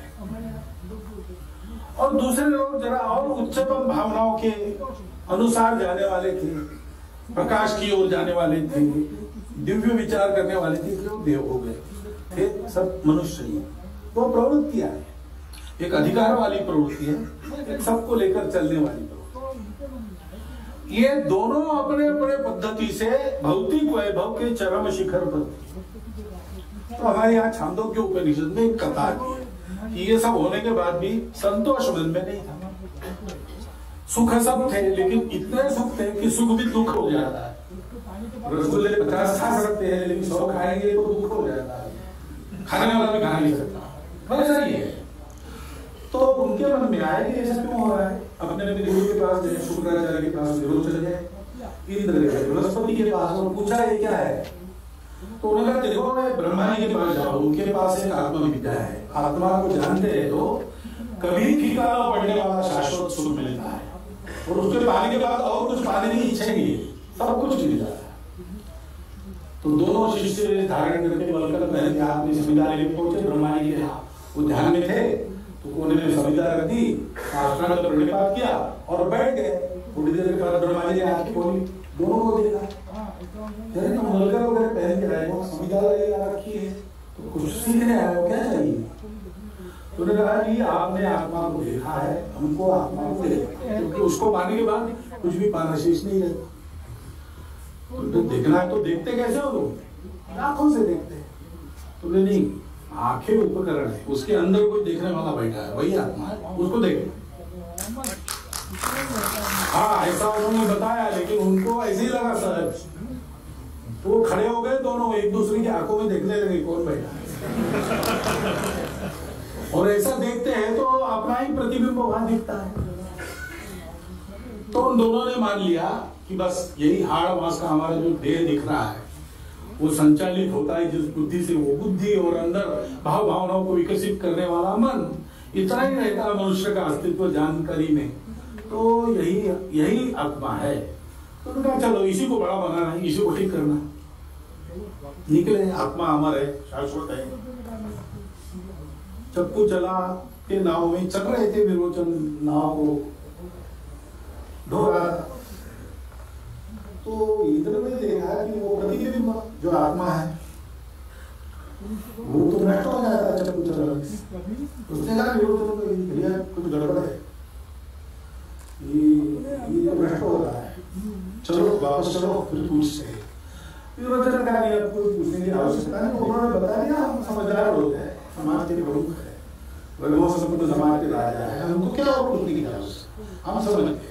विरोचन वापस नहीं है, इंद्र वापस। उपनिषदों में एक जगह ऐसा कहा है कि कभी किसी ऋषि को अपने अंदर झांकने की बुद्धि हुई, उस दिन अध्यात्म का जन्म होगा। उपनिषद हम देखते तो सबसे प्राचीन उपनिषद बाहर सत्य की खोज करती है, और जैसे जैसे वो अर्वाचीन होने लगते वैसे वैसे वो अंदर है। ये खोज हमारे यहाँ चली, दुनिया बाहर की बातों की खोज करके रुक गई, और आज भी बाहर की बातों की खोज बहुत करती है, लेकिन हमारे यहाँ अंदर की खोज हुई। तो उस खोज से हमारे प्राचीन ऋषियों को एक सत्य मिल गया कि दुनिया दिखती अलग अलग और विविध है, लेकिन है तो एक ही की अभिव्यक्ति। यानी हम लोग आजकल विविधता में एकता कहते हैं ना, उन्होंने सोचा कि ये एकता की ही विविधता है, और इसलिए सारा विश्व अपना है, यहाँ कोई स्ट्रगल नहीं है, हम ही सर्वत्र है। तो सुख है तो सबका है, एक का सुख नहीं हो सकता, सबका सुख ही एक का सुख हो सकता है। इसलिए maximum good of the maximum people, ऐसा हमारे यहाँ नहीं सोचा है। हमारे यहाँ सर्वे और फिर उन्होंने सोचा कि अगर ये बात है और ये सत्य हमको मिल गया, इस सत्य के कारण शाश्वत सुख मिलता है, इस सत्य के कारण सब कलह द्वंद्व समाप्त हो जाते हैं, तो ये सारी दुनिया को मिलना चाहिए। क्योंकि सारी दुनिया नहीं है, वो हम ही है। लेकिन सारी दुनिया को इस सत्य तक लाना, उनके पास ये सत्य पहुंचाना है, तो इक्के दुक्के का काम नहीं है, इसके लिए पूरा देश खड़ा करना पड़ेगा। और इसलिए उन्होंने प्रयास किए। वेदों में उल्लेख है, ओम भद्रम इच्छन्त ऋषयः स्वविदः तपो दीक्षा उपसे ततो राष्ट्रम बनम ओजस्वी। सारे विश्व का कल्याण चाहने वाले ऋषियों ने दुर्धर तप किया, उससे हमारे राष्ट्र की बल की ओज की उत्पत्ति हुई, और एक महान उद्यम प्राचीन भारत में हुआ होगा। इतिहास तब सो रहा था, इसलिए कहीं पर उसका सबूत आप मांगेंगे तो नहीं मिलेगा, लेकिन बहुत सी बातों के सबूत नहीं है, लेकिन वो चीजें हैं। ऐसा ये जरूर हुआ होगा, क्योंकि उसके अवशेष तो मिलते हैं। गांव-गांव में जाकर लोगों को फिजिकल कल्चर सिखाने वाले घुमंतु जमात के लोग आज भी मिलते हैं। ये उनकी आजीविका नहीं है। आप जरा जाकर देखिए उनको, वो घर से निकलते हैं कसरत दिखाने के लिए लोगों को। आज की स्थिति में उनको मांगना पड़ता है, पहले तो वो जाते नहीं गाँव में, वो पूजा करके निकलते हैं। और जब उनको कहते हैं कि अब जमाना बदल गया, पढ़ो लिखो बड़े हो जाओ, उनमें कुछ लोग कहते हैं ये तो हमारा धर्म है, ये किसी ने काम दिया है उनको। ऐसा जड़ी बूटी का ध्यान रखने वाले, ऐसा ग्रह ज्योतिष का कुछ बताने वाले, उस समय के विज्ञान के अनुसार, वो सब आज एकदम रिलेवेंट हो गए। ऐसा मैं उस ज्ञान को फिर से ऐसा नहीं कह रहा हूं, आज बहुत प्रगत हो गया है, लेकिन एक व्यवस्था ऐसी बनी कि हमारे यहाँ पर जो जितना उस समय का विज्ञान हमको पता था, वो हमारे यहाँ केवल साइंटिस्टों को पता नहीं था, केवल उसके पढ़े लिखे लोगों को पता नहीं था। वो तो हमारे झोपड़ी में बुढ़िया भी जानती थी कौन सी जड़ी बूटी देने से दस्त बंद हो जाते हैं। इसके लिए हमको डॉक्टर के पास नहीं जाना पड़ता, नानी को दादी का बटवा है हमारे पास।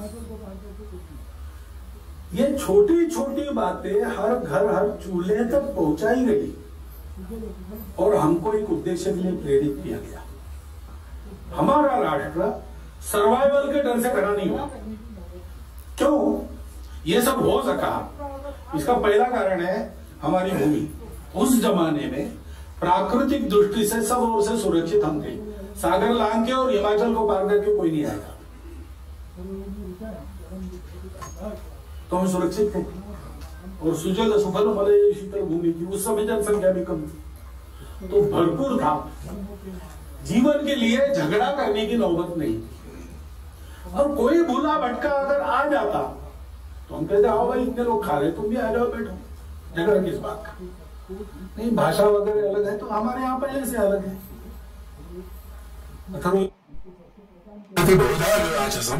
नाना धर्मानम पृथ्वी यथोगसम। ये पृथ्वी, उस पर अनेक धर्मों के मानने वाले, अनेक भाषाओं के बोलने वाले लोग रहते हैं। सहस्र धारा द्रविणस्य में दुहा ध्रुवेव धेनु रनपुस्फुरंती। सहस्र धाराओं से सबको दूध देने वाली गाय के जैसे हे पृथ्वी माता हमको शस्य प्रदान करो, जी प्रार्थना है हमारी है। प्राचीन काल से हम विविधता का देश थे, क्योंकि लंबा चौड़ा देश था, अनेक प्रकार का भोजन, अनेक प्रकार का की आबोहवा, खान पान रीति रिवाज अलग अलग, और देवी देवता भी अलग अलग। पहले से ही 33 करोड़ है और नए नए आते जाते हैं। 500 साल पहले साईं बाबा नहीं थे, संतोष माता में नहीं थी, सत्यनारायण की पूजा कहते कि 700 साल पुरानी है। पुराने प्राचीन देवता इंद्र यम मरुत वगैरह वगैरह अभी की मिलता नहीं कुछ, ये चल क्या रह रहा है। लेकिन हम सब लोग साथ रहते हैं, क्योंकि हमारी भूमि ऐसी है कि वो भूमि हम सबको देती है, और हम सबको शांति से रहना, मिलजुल कर रहना उसके भूगोल ने, उसके वायुमंडल ने सिखाया है। इसलिए हम उसको माता कहते हैं, क्योंकि वो अन्न जल तो देती ही है, लेकिन हमको संस्कार भी देती है। वो हमारी भारत माता है। उस भारत माता की भक्ति ये पहला आधार बना, उसके चलते हम आत्मा को खोज सके, हम एकता को खोज सके, विविधता को स्वीकार करना, मिला जुला के चलना, ये हमारा स्वभाव बन गया। स्वभाव को प्रतिशब्द संस्कृत में धर्म भी है, कर्तव्य को भी धर्म ही कहते हैं। और स्वभाव और कर्तव्यों के आधार पर मिलजुल कर रहने के लिए जो प्रेरित करता है, जो धारणा करता है, धारणा करके उन्नत करता है, बिखरने नहीं देता है, उसको धर्म कहते हैं। उसके साथ पूजा हमने बहुत बाद में जोड़ी। अंग्रेजी में अपनी भाषा भूल गए, अंग्रेजों ने कहा तुम्हारा धर्म यानी हमारा रिलीजन है, उनका रिलीजन यानी हमारा धर्म, ऐसा उल्टा समझना हमने शुरू किया, तब से ये गड़बड़ हो गई। ये तो धर्म किसी एक पूजा एक भाषा वगैरह का पुरस्कार नहीं करता, वो सबको जोड़ता है, सबको ऊपर उठाता है। रहित सरिस धर्म नहीं भाई, पर पीड़ा सम नहीं अदम आई। ये केवल तुलसीदास जी का वचन नहीं है, हिंदी में पुण्य करो उपकार पाप करो पीड़ा, मराठी में भी तुकाराम महाराज ने लिखा। और भारत की सभी भाषाओं में वचन आपको मिलेगा। यही हमारे धर्म की कल्पना है, मिलजुल कर रहने के लिए। कैसा रहना चाहिए, क्यों मिलजुल कर क्यों रहना है? क्योंकि हम एक है, हमको एक होना नहीं है, हम एक है, उसको पहचानना है। वास्तव में हमारे एकत्व का सूत्र है, और इसलिए दुनिया में कोई पराया नहीं है। ये नक्शा और सीमाएं और देश वगैरह वगैरह जो बातें हैं, वो बातें बहुत बात की है। हम तो कहते थे वसुधैव कुटुंबकम स्वदेशो भुवनत्रयः, और बोलने की बात ये है, उस समय जब कोई कम्युनिकेशन का साधन नहीं था, वाहन नहीं थे, पैदल जाकर ये सिखाया हमारे पूर्वजों ने, मेक्सिको से साइबेरिया तक। ये हमारी राष्ट्रीयता बनी, ये हमारी राष्ट्रीय पहचान बनी। उसको समय समय पर बदल बदल के नाम मिलते रहे, लेकिन बात यही है, भारतवर्ष की चतुसीमा के अंदर ये विकसित हुआ। इसलिए भारत माता की भक्ति, उसका ये आधार, ये जो सत्य है, अस्तित्व की एकता, उसके आधार पर जीवन कैसे जीना चाहिए, उपभोग के पीछे नहीं भागना, उस अस्तित्व की एकता का साक्षात्कार करो। सत्य अनुसंधान, ये प्रत्येक का, अब वो सत्य ऐसा है कि वर्णन नहीं हो सकता, और हर एक का वर्णन अलग रहता है, हर एक की दृष्टि अलग है। इसलिए एकम सद विपरा बहुधा वदन्ति, उसका अनुसंधान तुम करो, अपना अपना करो, अपना अपना उसको समझो, लेकिन तुम्हारे जीवन का उद्देश्य उसको प्राप्त करना है, मटेरियल बेनिफिट के पीछे भागना नहीं है। दूसरी बात कही कि ये सत्य बड़ा कठोर है, क्योंकि वो आत्मा है, अमर है, शाश्वत है, कभी मरता नहीं। ये देह आते हैं जाते हैं। कठोर कर्म के लिए अर्जुन को प्रवृत्त करना था, भगवान ने यही बताया कि अरे ये पहले मरे है, मैंने इनको पहले मारा। तो क्रूर कर्म के लिए प्रवृत्त कर सकता है, ये न हो इसलिए क्या करना, सत्य के साथ करुणा है, संवेदना है, दूसरों के ऊपर दया है, इन सब गुणों का समुच्चय करुणा कहलाता है। करुणा से व्यवहार करो, और ऐसा वही कर सकता है जो अपने आप को तन मन से शुद्ध करता है। इसलिए शुचिता ये तीसरा मूल्य है, और इसके लिए जीवन भर परिश्रम करना पड़ता है, व्रतस्थ रहना पड़ता है। तो तपस ये चौथा मूल्य है। ये 4 मूल्यों का शाश्वत धर्म। बाकी जो आचार धर्म है वो अलग अलग रूप देश का परिस्थिति के अनुसार लेगा, अलग अलग पूजाएं होंगी, अलग अलग व्यवहार होंगे, सब होगा, लेकिन सबको ये 4 मूल्यों का आधार चाहिए, नहीं तो वो धर्म नहीं है। पोथी में लिखा हो, वेदों में भी लिखा हो, लेकिन इन 4 मूल्यों को छोड़ करे तो वो धर्म नहीं है, ये पक्का है अपने यहाँ। और इस धर्म के आधार पर एक आचरण की पद्धति चली जो सर्वत्र समान हो गई। जैसे अपने यहाँ आप कुछ लेने को जाएंगे तो भारत जहां जहां है, भारत जहां जहां था, वहां सर्वत्र आपने 100 आम लिए तो ऊपर से 5 मिलते, उसका पैसा नहीं देना पड़ता, हमें आपको मांगना पड़ता है। सब्जी बाजार में आप सब्जी खरीदोगे तो 4 धनियों की जोड़ी ऐसे डाल देते या 2 मिर्ची ही डाल देते, ऊपर से डाल देते। भारत की सब भाषाओं में इसके लिए प्रतिबद्ध है, और ये पूरे भारत में, और जहां भारत आज नहीं कहलाता लेकिन था है, वहां अभी भी ये चलता है। ऐसी नहीं बात है, कोई मांगने वाला है, उसको देना है तो छोटे बच्चों को भेजिए, मुट्ठी भर चावल लेगी, ये 1 पैसा ले, क्योंकि उसको ये संस्कार मिलना चाहिए। हमारे घर में जो रखा है वो सबके लिए है, केवल हमारे लिए नहीं है। ऐसे छोटे छोटे आचरण के संस्कार पीढ़ी दर पीढ़ी संस्कारों के द्वारा हमारे खून में रचपच गए हैं, वो हमारी संस्कृति है, वो हमारी सबकी समान है, पूजा है सबकी अलग अलग है। धर्म को व्याख्यान देंगे तो उसके बारे में भी अलग अलग हो सकता है। आत्मा है कि नहीं है इसके बारे में भी पता है, लेकिन सत्य, करुणा, शुचिता और तपस्या के बारे में एक वाक्य है। शाश्वत धर्म सबको पता है, सब पंथ संप्रदाय उसी का उपदेश देते हैं। सब पंथ संप्रदाय सब में एक देखो से शुरू होते हैं और यमन यमात्मक शुद्ध आचरण पर आकर ठहर जाते हैं। ये हमारी एकता का सूत्र है, ये संस्कृति, उसका प्रत्यक्ष आचरण। और ये कब हुआ? ये इतिहास पूर्व काल की बात है। आजकल तो हम कह सकते हैं सेफली कि ये 12,000 साल पहले से भी हो सकता है। जैसे हमारे पुराणों में तो लाखों वर्षों की गणना है, लेकिन बहुत शास्त्र के अनुसार भी कहना तो आज उसको 12,000 साल पूर्व तक ले जा सकते हैं। 12,000 साल ये सब चलता रहा है। क्यों चलता रहा है? क्योंकि ये ऐसा रखने के लिए लोगों ने परिश्रम किया, त्याग किया, बलिदान दिया, इसकी सुरक्षा के लिए लड़ाइयां लड़ी, रक्तपात हुआ, जौहर हुआ, लेकिन इसको नहीं छोड़ा।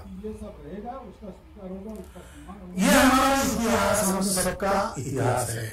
वो हमारे पूर्व, हम सबके पूर्व है। बायोलॉजिकली भी वो हमारे सबके पूर्व है। हमारी पहचान इन 3 बातों को बनकर, बाकी कोई एक भाषा हमारी पहचान नहीं, कोई एक देवी देवता पूजा हमारी पहचान नहीं है हमारे देश में, और रहेगी, क्योंकि हमारी पहचान का ये हिस्सा है कि ये सब रहेगा, उसका स्वीकार होगा, उसका सम्मान होगा, उन सबको अवसर रहेगा। लेकिन हम लोग भारत, पूर्वज और संस्कृति, इसको कभी नहीं छोड़ेंगे।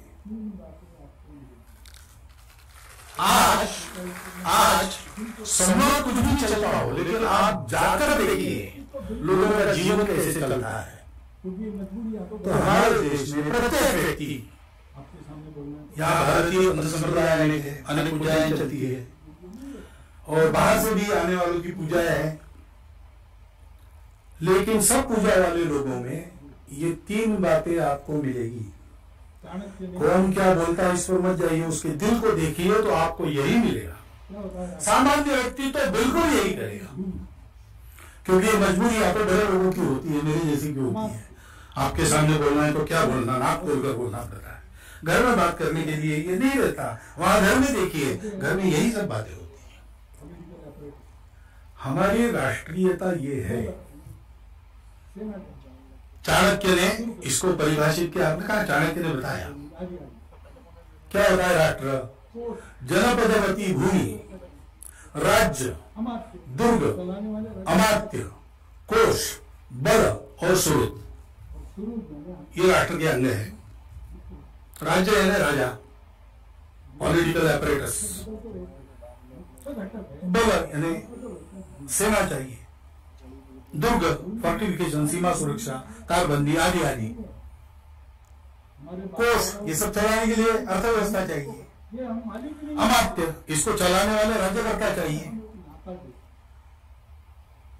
और सुहृद यानी अंतरराष्ट्रीय जगत में मित्र चाहिए।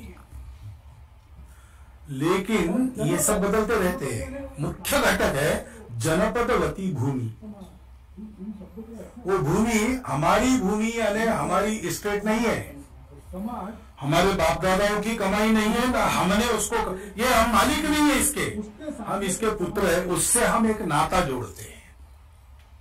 वो हमारे लिए पवित्र होती है, पुण्य भूमि होती है, कर्म भूमि होती है, धर्म भूमि होती है। और जनपद, जनपद यानी सामान्य, हम कहेंगे लोग, समाज ही इन शब्दों के अर्थ है। जनपद समाज का बनता है, और समाज मनुष्यों के समूह का बनता है, लेकिन वो केवल समूह नहीं होता, उसके सामने एक समान उद्देश्य चाहिए। आज भी आप पूछिए भारत के व्यक्ति को कि दुनिया में क्या करने आए हो, आकांक्षा है तो बता सकता है वो, लखपति बनेंगे, करोड़पति बनेंगे, कौन बनेगा करोड़पति वगैरह सब करेंगे, लेकिन आखिर करेंगे क्या? तो वो बोलता है क्या करना है भैया, खाली हाथ आते हैं, खाली हाथ जाएंगे, इतना सब कमाएंगे वगैरह करके 4 लोगों का भला करके जाएंगे। ये अपने देश में बिल्कुल सामान्य भाव है। और थोड़ा पढ़ लिख कर थोड़ा जानते हैं तो कहते हैं कि ये छोटी बातों में हमको नहीं फंसना है, पूरा विश्व एक कुटुंब बनना चाहिए। ये आकांक्षा और किसी देश की नहीं। वर्ल्ड मार्केट की बात लोग कर सकेंगे, वर्ल्ड फैमिली की बात केवल हम करते हैं, और हम केवल बात नहीं करते, हम वैसा रहते हैं। कौन जाता है दूर जहां युद्ध है, लोगों को निकाल के लाना है, वहां केवल अपने देश के नहीं अन्य राष्ट्रों के लोगों को भी सुरक्षित निकाल कर लाने के लिए जान का खतरा मोल लेकर कौन जाके काम करता है? भारत काम करता है। श्रीलंका डूब रही है तो श्रीलंका के दोस्त कहलाने वाले देश नहीं दौड़े, भारत दौड़ा है। ये भारत का स्वभाव है सर्वत्र, क्योंकि हम इस सारे जगत को एक अस्तित्व की विविधतापूर्ण अभिव्यक्ति मानते हैं। अब इसको शब्द क्या देना आप दीजिए। हम लोग संघ में कहते हैं हिंदू राष्ट्र, तो किसी को आपत्ति होती तो ठीक है, दूसरा भारतीय, आपने कहा भारतीय ठीक है, लेकिन आप देखेंगे थोड़ा तो हम भारतीय है, बात सही है, लेकिन 14 अगस्त 1947 के भारतीय है कि 15 अगस्त 1947, ऐसा कोई पूछ सकता है, कोई पूछ सकता है। वास्तव में ऐसा है कि ये सब विभाजन होने के बाद भी धीरे धीरे लोगों के समझ में आएगा, आने की शुरुआत हो गई है, लेकिन लोगों को समझना चाहिए कि जहां भारत था वहां आज भी भारत ही है। विभाजन की रेखाएं तो नक्शे पर की करामात है।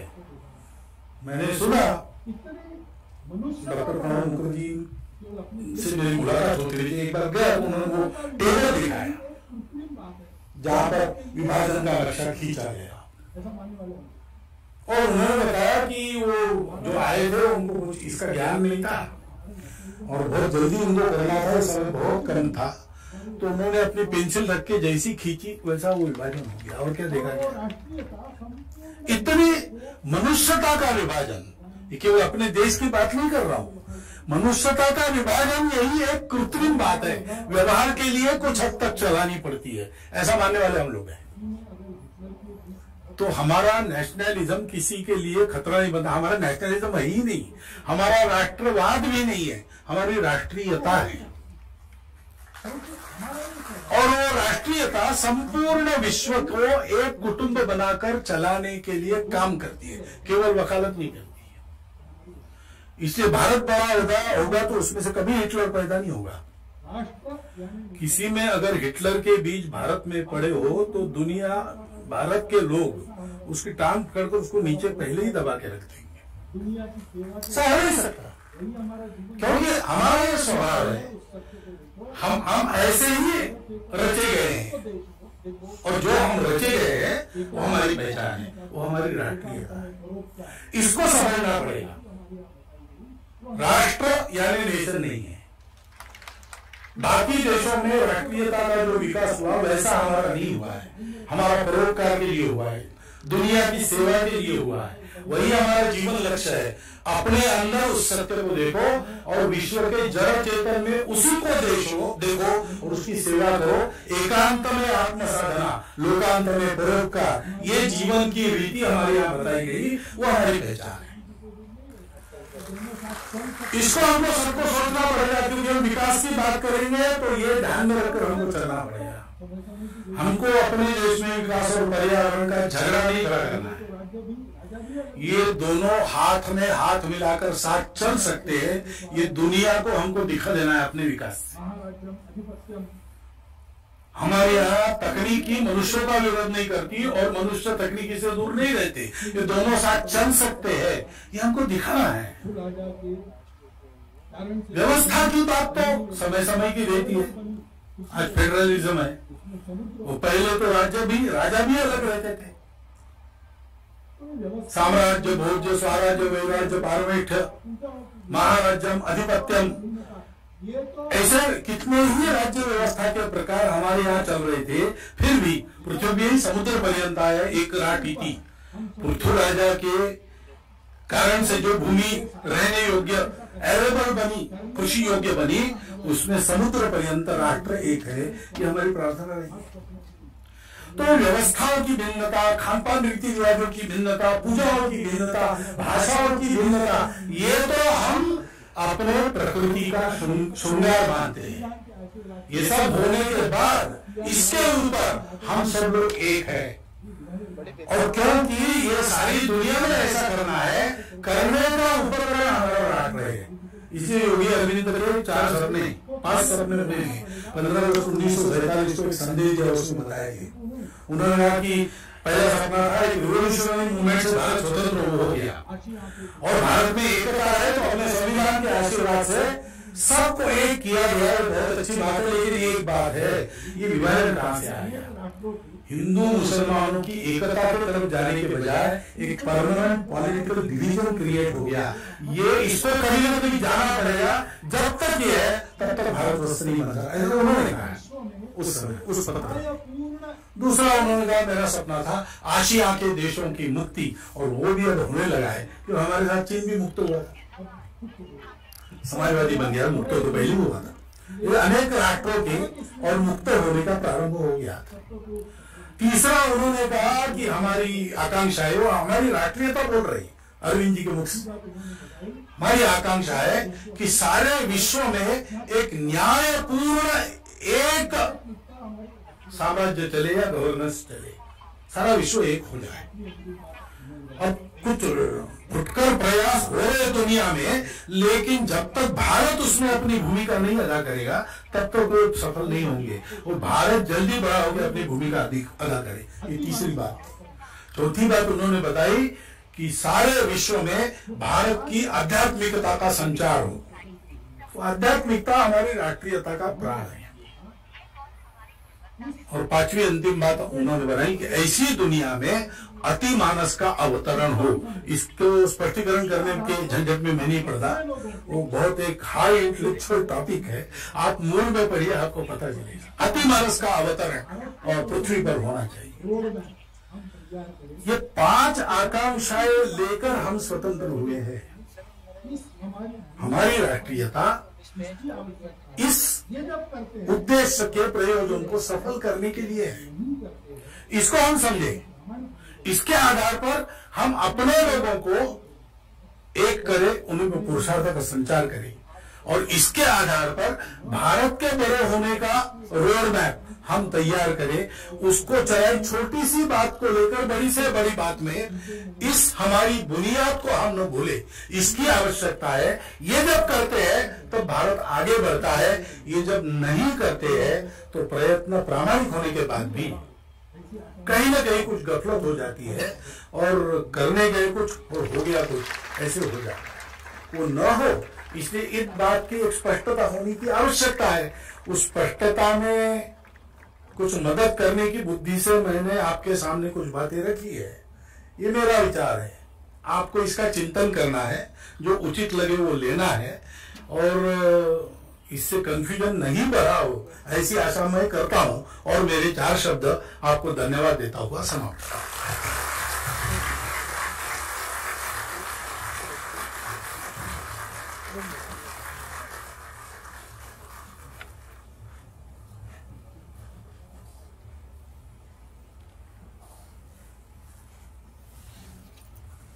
आखिरी के 6 डिजिट में 060 060 529।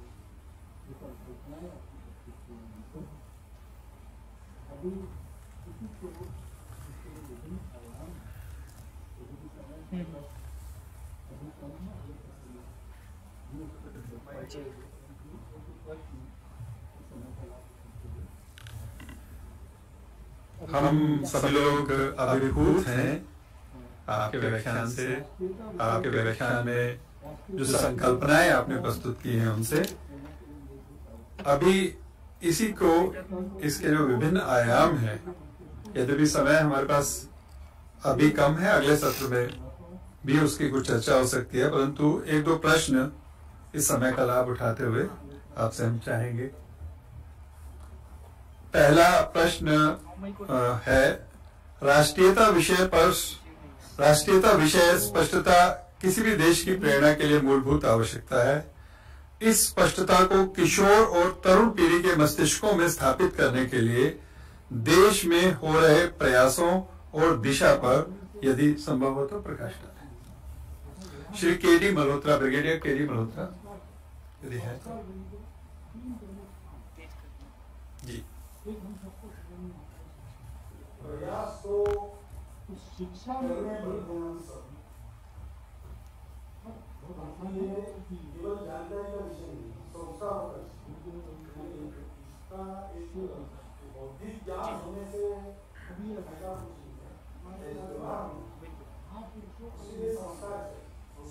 लगभग सभी विचारों को कभी न कभी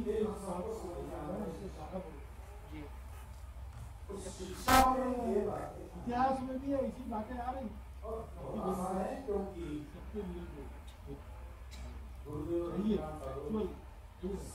वो भी आ रहा है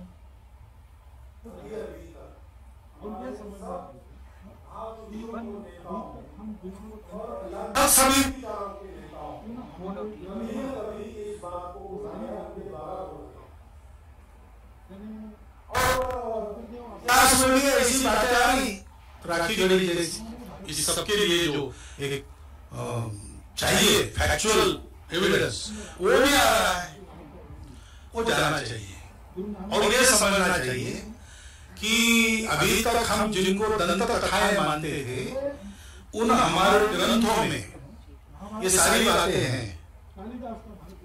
यानी शंकरदेव असम में हो गए, उन्होंने भारत प्रशस्ति की है। दक्षिण में कंब रामायण है, पूरे भारत का वर्णन मिलता है। गुरु नानक देव जी साहब ने उन्होंने भी हिंदुस्तान के बारे में प्रशस्ति गाई है। ये रामायण में भारत वर्णन है, महाभारत में भारत वर्णन है, कालिदास का भारत वर्णन मिलेगा और कुछ तो ज्योग्राफिकल बातें आज के भूगोल से मेल खाने वाली है सारी, तो कोई कपोल कल्पित बातें नहीं है, कोई ना कोई गया होगा। जैसे सोमनाथ के वहां एक बाण है दक्षिण दिशा में, 900 साल पुराना है, ये प्रूव्ड फैक्ट है। संस्कृत अवतरण है उसके नीचे, उसमें लिखा है कि इस दिशा में दक्षिण ध्रुव तक बीच में कोई जमीन नहीं है। गूगल मैपिंग करके आप देख लीजिए, आपको 1 इंच भी द्वीप वहां मिलेगा नहीं उस रास्ते पर। तो ये ऐसा घर बैठे थोड़ी पता होता है, कोई ना कोई गया होगा। तो हमारे पूर्वजों का ये विश्व संचार, हमारे पूर्वजों का ये राष्ट्रबोध, ये सब हमारे पास है और वेद काल से अभी तक वो एक सतत चलने वाली परंपरा है। वो हमारी शिक्षा में आनी चाहिए, लेकिन शिक्षा में आती रहेगी। आप लोग सरकार को ज्यादा जानते हो, मुझे ऐसा लगता है कि उसकी स्पीड थोड़ी कम ही होती है और बहुत कारण है उसकी। हमारे घर में तो हम कर सकते हैं ना, हमारे घर में हम भारत बोध जगाए, अपने संस्कृति का संस्कार बोध जगाए। जो भी पूजा आपके घर में चलती हो, जो भी उसके प्रवर्तक हो, आचार्य हो, गुरु हो, उनकी सीख वहां बताइए, बच्चों को बताइए। और सामाजिक वातावरण में जब भी कार्यक्रम होते हो तब उसमें ये कंटेंट कैसे डाला जाए। दुर्गा पूजा होती है, गणेशोत्सव होते हैं, अनेक अनेक ऐसे कार्यक्रम चलते हैं, रामलीला होती है, ये सब समाज प्रबोधन के अवसर है, होते भी है, व्याख्यानमालाएं होती है, कई प्रकार से, और जन प्रबोधन होता है, मेलों में होता है। इन सब जगह ये कंटेंट आना चाहिए। ये नहीं जाता और विपरीत कंटेंट चलता है, तो हम सबको इसमें सक्रिय होना पड़ेगा। अपने घर से हम प्रारंभ करेंगे और नीतियों तक जाएंगे, तो क्योंकि एक महाप्रयास करना पड़ा होगा हमारे पूर्वजों को। उससे तो कम्युनिकेशन वगैरह अच्छा होने के कारण आज हम जरा सुविधा में है, लेकिन फिर भी एक बार निश्चय करके सबको लगना पड़ेगा, तो फिर वो स्थापित हो जाएगी बात। हम इन जानकारियों को पहुंचाने के लिए किसी पर निर्भर न हो, क्योंकि हम भी जानते हैं, हम भी उसको खोज सकते हैं और हम भी बता सकते हैं। हम शुरू करें तो सब जगह आ जाएगा।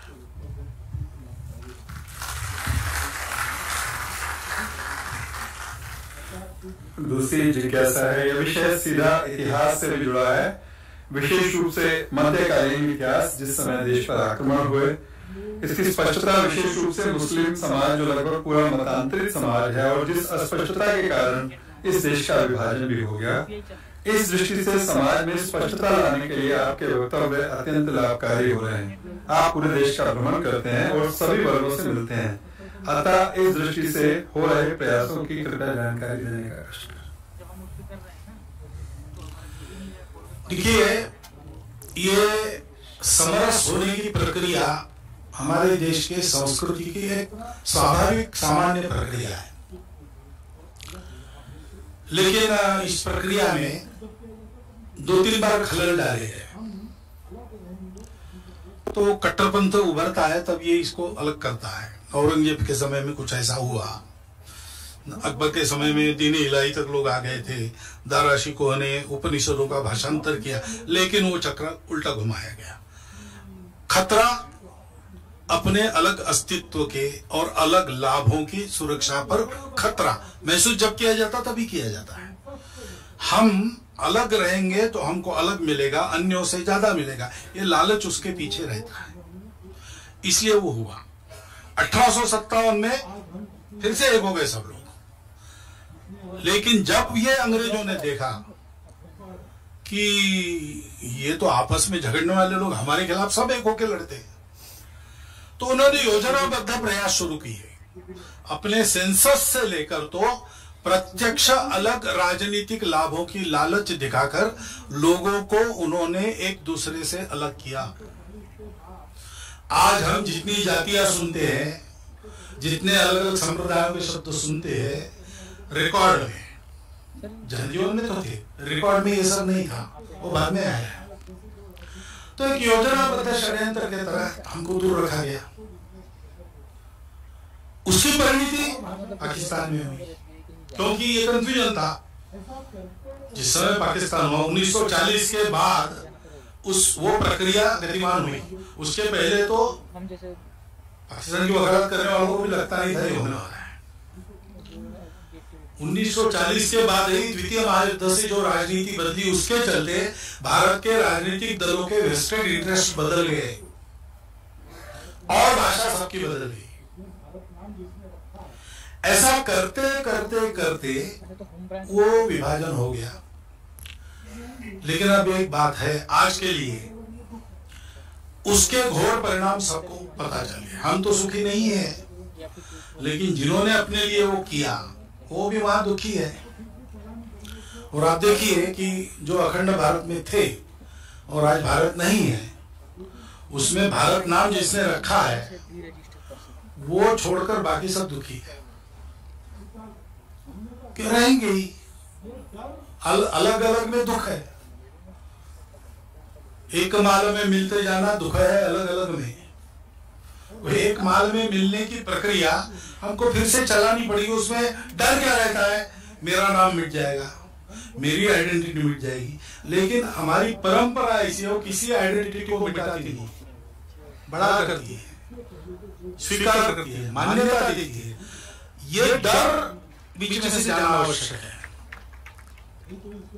इसके लिए एक संवाद होना चाहिए और संवाद करने वालों के पीछे शक्ति होनी चाहिए। क्योंकि बाद में संवाद दीर्घकाल चलने के बाद मन जब समझ में आता है तब लोग संवाद के कंटेंट को देखते हैं, सत्य है, असत्य है, सही है, गलत है। लेकिन उसके पहले तो जो बोल रहा है उसकी ताकत क्या है यही देखा जाता है। ये दुनिया का नियम है। नहीं तो इस विषय में और गांधी जी छोड़ के कौन है जिसका अनुसरण करे? उन्होंने वही सब बातें बोली है। लेकिन एक कंफ्यूज समाज उनके पीछे था, जिसके मन में स्पष्टता नहीं थी, जो बिखरा था, जिसका बल नहीं था। इसलिए गांधी जी के सब प्रयास का फल हमको नहीं मिला, उल्टा मिला। आज के तारीख में वो होते तो उनके बहुत थोड़े प्रयास में जैसा भारत उनको चाहिए था वैसा खड़ा हो जाता। क्योंकि भारत को अपना मानने वालों की जागृति, उनका मेलजोल, उनका संगठित बल, इस ताकत के आधार पर जब बात करेंगे तो समझ में आएगा। दुर्बलता बात करेगी तो लोग उसको मजबूरी समझेंगे। शक्तिवान होकर भी हम दोस्ती की बात करेंगे तो लोग मानेंगे हाँ ये भी इनके मन में कुछ काला नहीं है, इनको जरूरत नहीं है, फिर भी अपना मानकर वो हाथ बढ़ा रहे हैं। ये होने की आवश्यकता और वो हो रहा है। क्योंकि आज सब लोगों में एक अस्वस्थता है कि ये ठीक नहीं है, आपस का झगड़ा ठीक नहीं है, एक माल में मिलना है। लेकिन वेस्टेड इंटरेस्ट के कृत्रिम ढक्कन रहते हैं, उसमें किसी को रहना पड़ता है। उससे मुक्त कैसे हो? तो ये जो भारत अपना मानने वालों का बल है, वो बल ऐसे सब लोगों को सहारा देगा और उनका बल वहां पे बढ़ेगा, तब वहां परिवर्तन आएगा। ये प्रक्रिया चलनी चाहिए। संवाद हम सब शुरू करें, कोई किसी एक ने करना ही, ये ठेका देने वाली बात नहीं है, ये हर भारतवासी का कर्तव्य है। मैं एक छोटी सी बात बताऊंगा। आपके अपने और आपके परिवार के मित्र भारत देश में, भारत के समाज के जितने प्रकार माने जाते हैं उन सब में से हो। जैसे मित्रों का आना जाना, मित्र कुटुंबों का आना जाना एक दूसरे के घर में होता है, वैसे अनौपचारिक संबंध स्थापित हो। कोई तत्वज्ञान बताने की जरूरत नहीं, कोई हम देश के लिए बड़ा काम कर रही है अभिनिवेश लाने की जरूरत नहीं, कुछ उद्देश्य नहीं है, ये हमारे है, इसलिए हमारी दोस्ती होनी चाहिए। ये अगर आप सब लोग शुरू कर देते हैं ना तो इसका बहुत बड़ा परिणाम, क्योंकि असली एकता यही है। वोट के लिए एकता नहीं है, स्वार्थ के लिए एकता नहीं। हम पर संकट आएगा इस डर से एकता नहीं है। एकता वही है जो आत्मीयता के बल पर होती है, और आत्मीयता की रक्षा वही करता है जिसमें शक्ति होती है। ये दुर्बलों का काम नहीं है। लेकिन अब हम सबल हैं, हम एक दिशा पकड़कर हमने चलना प्रारंभ किया। बताया आपने, एक सही रास्ता हमने पकड़ा है। तो हमको अपने स्तर पर ये मित्रता परिवारों की और व्यक्तियों की सब वर्गों में इसको बढ़ाना चाहिए, इसका परिणाम होगा।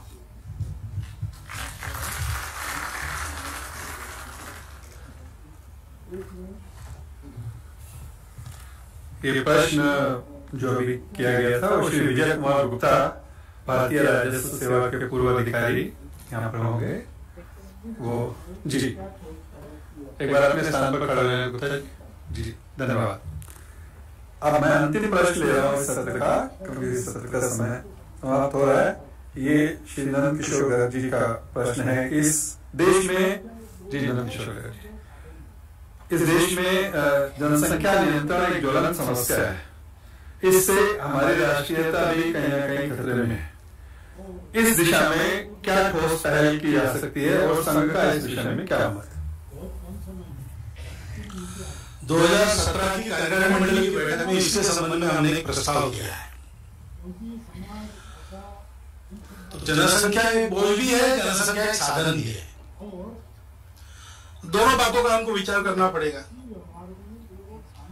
तो नियंत्रण तो ठीक ही है, और अभी रिपोर्ट जो आया है कि 2.1 हमने तय किया था, बहुत कम समय में हम उसके भी नीचे आ गए। बहुत नीचे जाना भी खतरा है, क्योंकि समाज, भाषा, इन सब बातों के कंटिन्यूएशन का प्रश्न खड़ा हो जाता है, और संतानों के आपसी व्यवहार में वो सामाजिक व्यवहार को सीखते हैं, अपने ईगो मैनेजमेंट को सीखते हैं। एक तरह से संस्कार भी उससे मिलता है, कौटुंबिक जीवन से।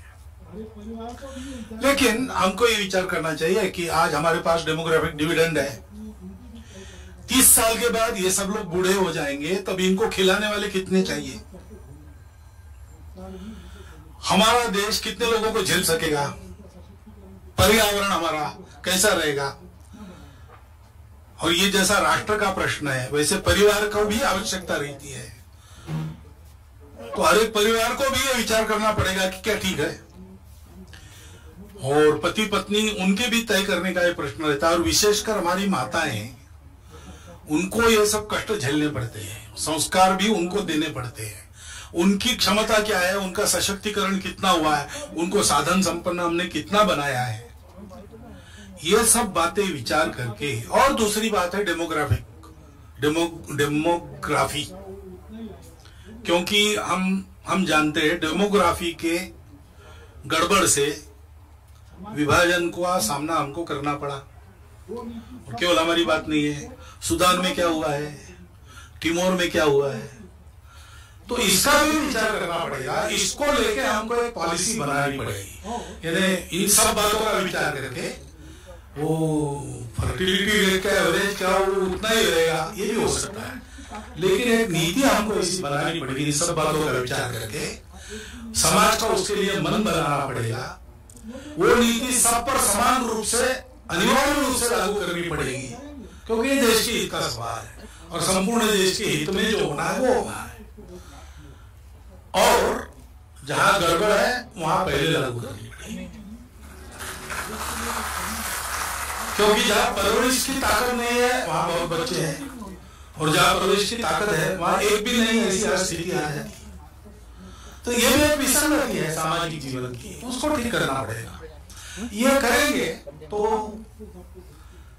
हमारी जनसंख्या जितनी है उसके बहुत लाभ भी है, उसका ठीक से उपयोग करना चाहिए।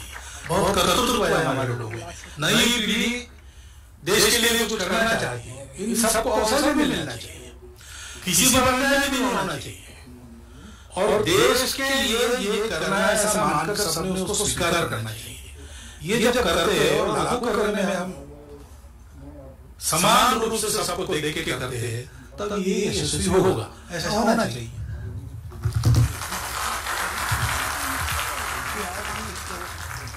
बहुत आभार। और समय की मर्यादा को देखते हुए जो शेष प्रश्न हैं अगले सत्र में हम लेंगे। हम सब जानते हैं कि आपका एक शब्द मंत्र के समान है, और मैं अब इस कार्यक्रम के समारोह के लिए धन्यवाद ज्ञापन के लिए आमंत्रित कर रहा हूं आदरणीय श्री डॉक्टर जी प्रसन्ना जी को, जो कि हरियाणा कैडर के 1975 के प्रशासनिक अधिकारी हैं, कि वे कृपया धन्यवाद ज्ञापन।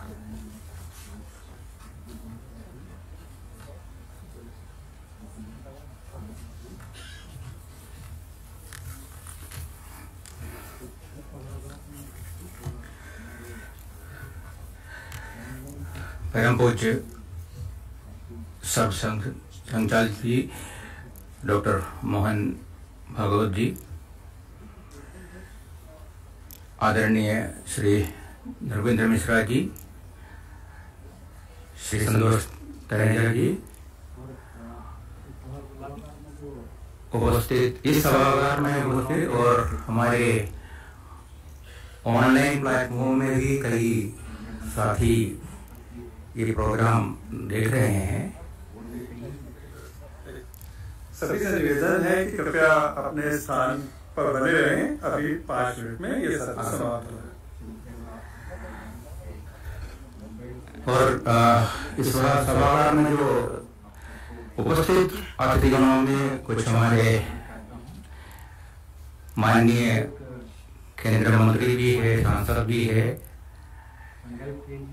और भी कई महत व्यक्ति यहाँ मौजूद है, और हमारे पूर्व सिविल सेवा अधिकारी मंच के मेंबर्स है और संगठन परिवार के सभी सदस्यों, आप सबको मैं धन्यवाद करना चाहता हूँ कि एक हमारे लिए, संकल्प के लिए और फॉर्मर सिविल सर्वेंट्स फोरम के लिए भी एक गोल्डन डे हम कह सकते हैं, एक सुनहरा दिन है आज।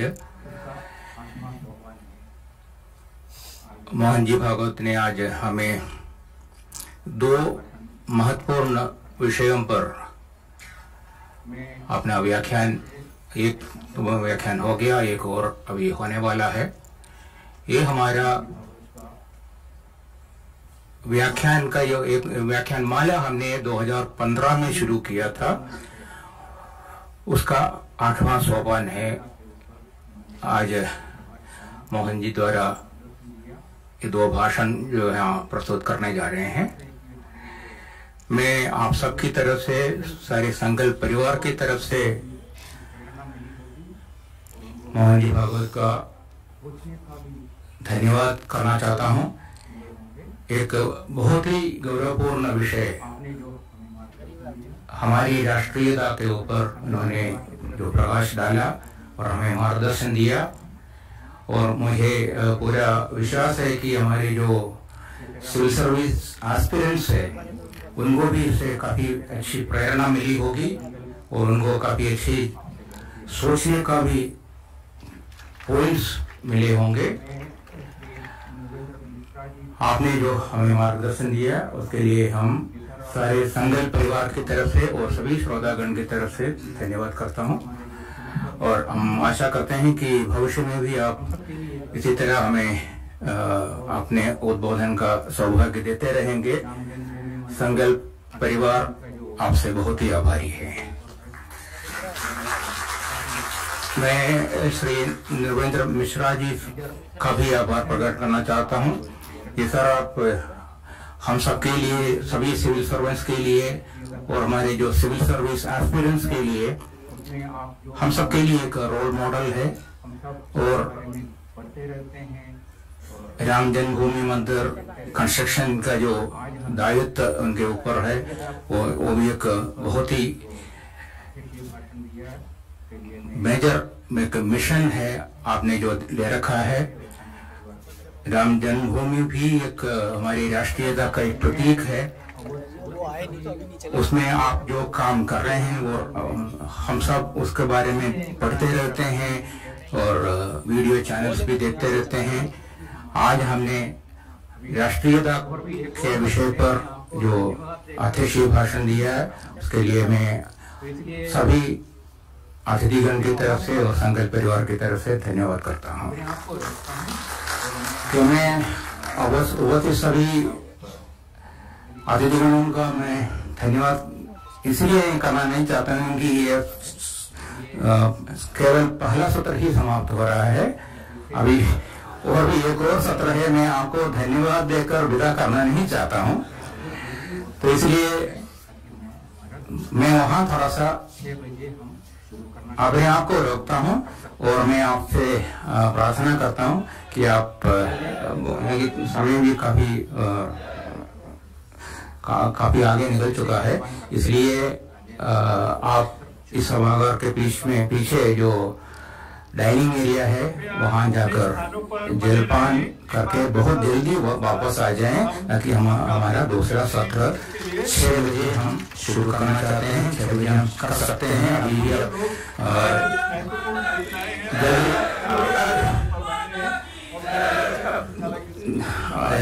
जल्दी जलपान करके आ जाए तो हम दूसरा सत्र शुरू करेंगे। आप सबका बहुत बहुत धन्यवाद। कृपया अपने स्थानों पर बने रहें। एक बार करतल ध्वनि के साथ हम आपका अभिनंदन करते हैं इस सत्र के लिए। हम सब मैं कुछ महत्वपूर्ण सूचनाएं दूंगा, सभी लोग अपने स्थानों पर बने रहें और मैं पूज्य संघ चालक से निवेदन करता हूं कि वे कृपया आप जलपान के लिए रहा है। श्री नरेंद्र श्री प्रसन्ना जी, श्री संतोष तनेजा जी, आप सभी से 2-3 सूचनाएं हैं, कृपया ध्यान से सुने। एक तो